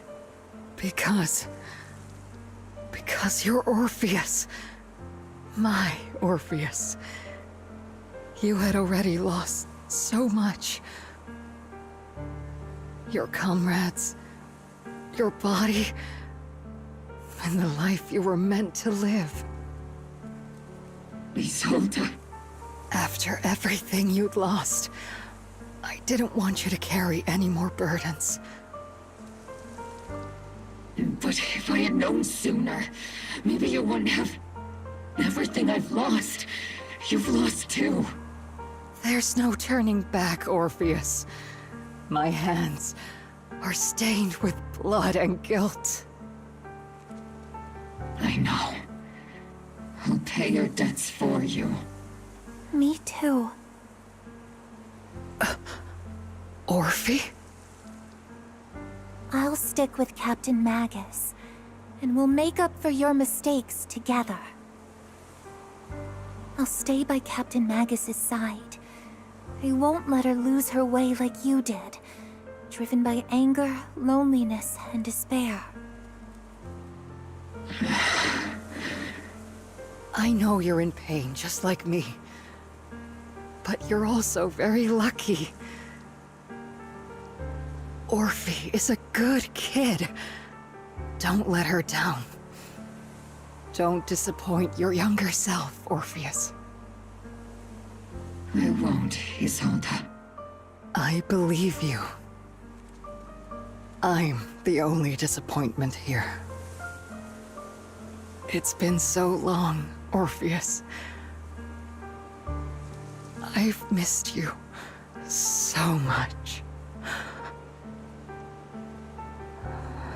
Please, forgive me.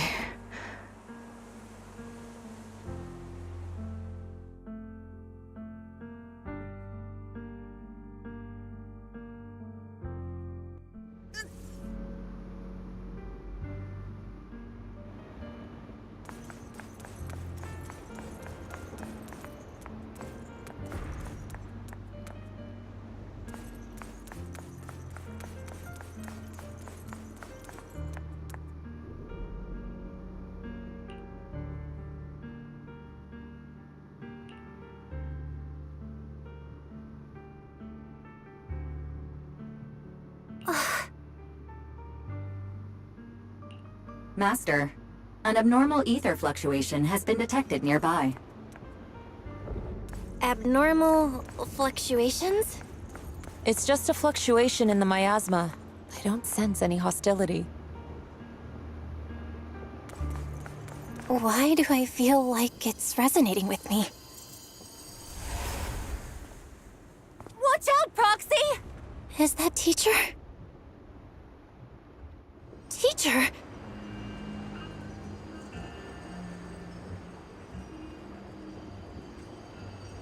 Is this just a hallucination caused by miasma?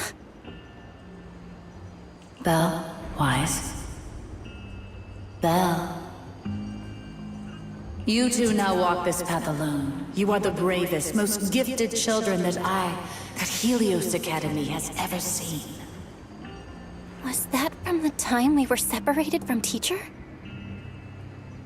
You and your brother must carry on the flames of Helios together. Teacher. Just what kind of being is your creator, exactly? The Creator? Just who is she talking to? The gate to the final domain. It's in Hollow Zero, isn't it? What secrets lie beyond that door that could be worthy of such feverish praise and supplication? The Exaltists and Teacher?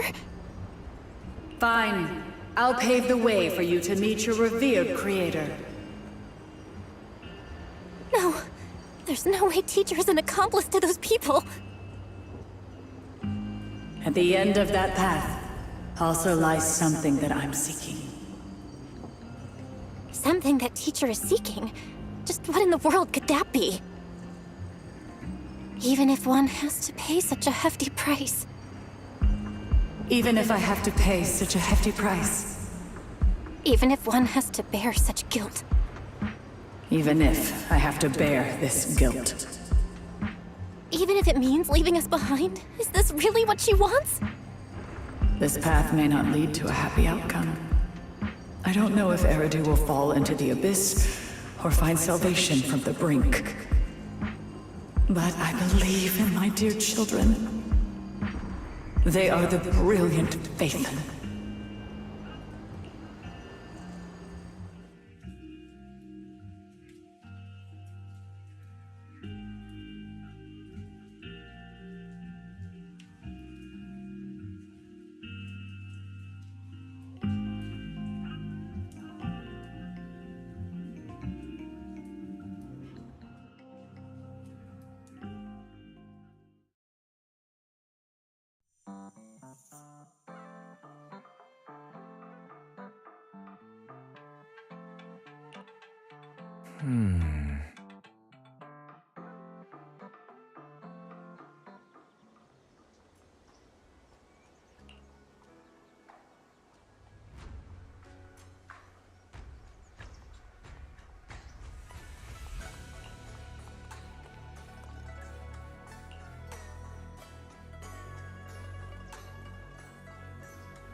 Proxy! Proxy! It's been a while. Captain Magus, Orphe, it's been a while. How have you been? Absolutely terrible! Our desk is buried under a mountain of paperwork. The worst part is, after finishing my own stack of papers, I still have Magus's pile to deal with, too. We share the same desk, don't we? Why bother separating our paperwork? The good news is, I don't have to share a desk with these two. And there's more good news. They gave us an extended vacation. Partly out of compassion, and partly just to smooth things over. This incident involved senior Defense Force officers and top executives from TOPS. An incredibly tangled web of interests. But it's all been settled at last. The truth behind the fall of the old capital and the defeat of Agamemnon's squad, where Magus and Colonel Isolde once served, has finally been uncovered.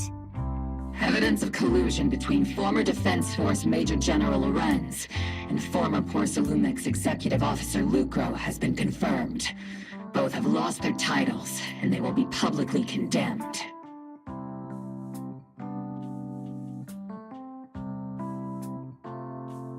So, the truth about what happened all those years ago is finally coming to light. Maybe those soldiers who never should have been sacrificed can finally rest in peace now. But since both men died during the Waifei Peninsula attacks, a public trial has been put on hold for now. Neither the military nor TOPS wants to damage their public image. At least they got what they deserved. Defense Force headquarters also disciplined and demoted several high-ranking officers who were entangled with the factions and engaged in misconduct for years, reportedly due to pressure from Mayor Mayflower. What about the citizens who were harmed by Porcelumix in the Exaltist experiments? Will they be okay? The victims of the sacrifice and miasma experiments have all been sent to recovery centers, and the illegal assets resulting from the cooperation between Porcelumix and the Exaltists have been seized by public security. All of this was possible thanks to the intelligence and evidence we gathered during our operation, as well as what Colonel Isolde collected before her death. Isolde's involvement over the years was complicated, but there's no doubt that she made many mistakes, especially as the head of the criminal Exaltists group.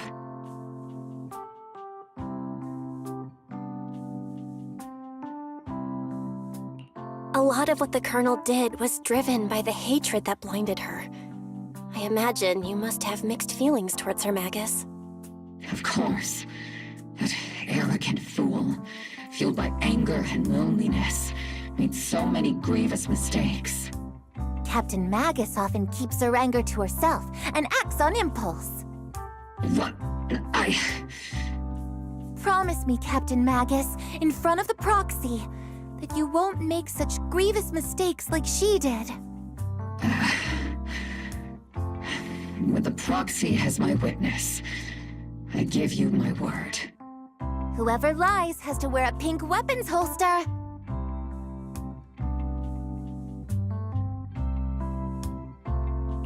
Obel's squad did disobey orders. You won't end up facing a court-martial, will you? There's no reason to punish someone for doing a good deed.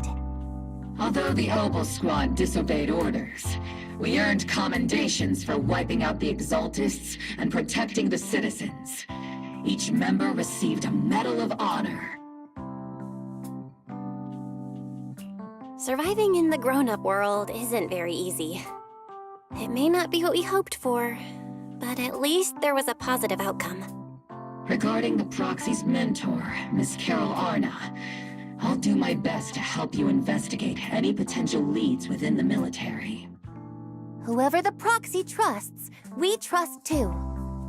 Things have been so hectic in Waifei Peninsula that I haven't had a moment to actually enjoy this town.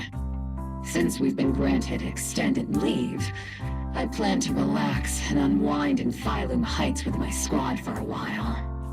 Vacation time! Until we meet again. Catch you later, Proxy!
The Overseer has fallen. Yet, you don't seem to feel any sympathy at all. Sympathy? For an Overseer who wasn't even truly devoted? Overseer is just a title. A symbol of inherited power. Nothing more. Your left hand. That power? Yes, a gift from the Creator. The glory of wielding their authority has finally come to me. Is the Creator actually real? Isn't what you see right in front of you the best proof? The power Isolde wields is far beyond that of ordinary people. I know you're no devout believer, but even someone as selfish as Isolde can wield the Creator's blessing.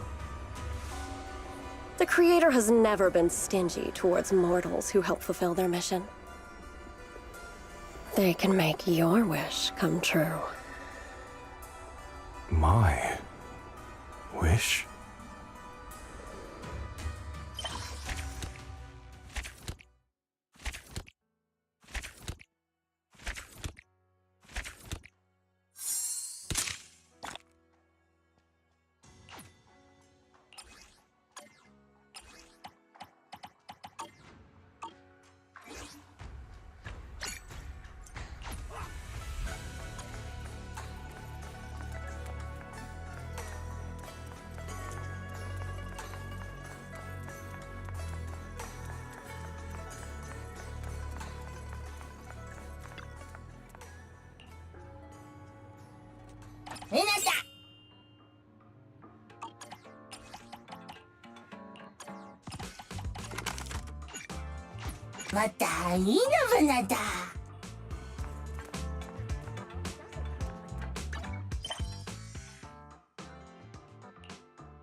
weather forecast was right!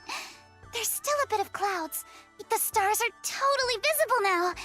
Now's the perfect time for stargazing!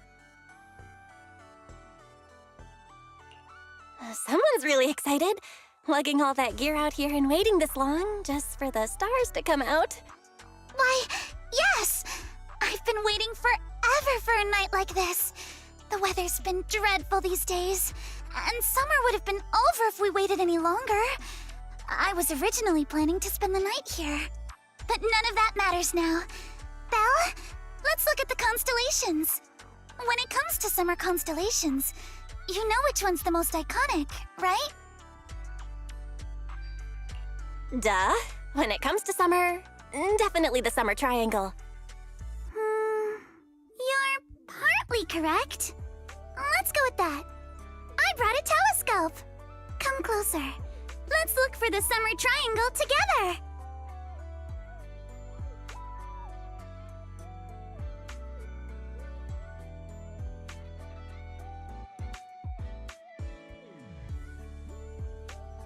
Found it! Right there! That's Altair. That one's Vega. And the brightest one over there is Deneb. So that's the Summer Triangle. Those stars are so bright. No wonder astronomy nerds go crazy over them. That's true. But I didn't come all this way just to see those. Or rather, the Summer Triangle isn't my main goal tonight. After we locate the triangle, try focusing on the stars around Deneb. Belle, look! That's the one I've been waiting so long to see! Cygnus, the Swan constellation. Bright and clear on a summer night. The Swan constellation? So this is the one you wanted to see. That's right! Its wings stretch perfectly from the body, forming a flawless cross. There's no constellation more flawless than Cygnus! Did you know that when astronomers were naming constellations, they didn't consider symmetry at all? Can you believe that? Unforgivable! And Cygnus is the only exception. The first time I saw it, it was etched into my memory. I was really little at the time. It was also a clear summer night. My father took me stargazing. He pointed out the Summer Triangle, then Cygnus, and told me a story about it. It's about the son of a god who died in a disaster, and his best friend who grieved so deeply he turned into a swan. A tale of powerlessness and sacrifice. The man called Cygnus couldn't save anyone or anything from the chaos around him. In the end, he became a constellation in the face of these tragic changes. A lot has changed since then, but I've never forgotten that night, or that story Dad told me. So that's why you love Cygnus so much. It's kind of a sad story, but I can feel something else too. I knew you'd get it. You see, the man in the story couldn't change a thing back then. But now he's become the heart of the most symmetrical, most orderly constellation in the whole night sky. Not only that, part of Cygnus makes up the brightest triangle in the whole summer Milky Way. I used to only feel sad reading stories like these. But over time, I started to feel a sense of power. Cygnus shines. He leads the way for anyone who looks up at him, like he's shouting, "Don't give in! Don't lose yourself! Fight back with love, with courage! Fight against any fate that dares to take the person you cherish!" I think that's what my dad was trying to teach me. A lesson on the ways of the Timefield family. Sometimes I wonder, have I found the courage to shine with that same brilliance? I think you've already found it. The you I see now has the courage to face whatever unfair twists fate throws your way. Thank you. This is why I knew inviting you to Stargaze was the right call. At least right now, everything in my sight just feels blindingly radiant. Anyway, after hearing all that, if you know the story of Cygnus, you should know who I meant when I said, the person you cherish, right? Sorry. I actually don't know much about Cygnus. Oh, I see. Just kidding. I've actually heard that story too. The one Cygnus cared about most was Stop, stop, stop! Even if you do know, don't say it out loud. It's so embarrassing. Just remember this. Next year, the year after, every single year from now on, make time for one night like this. 2 a.m., just the two of us, watching the stars. That's all I ask.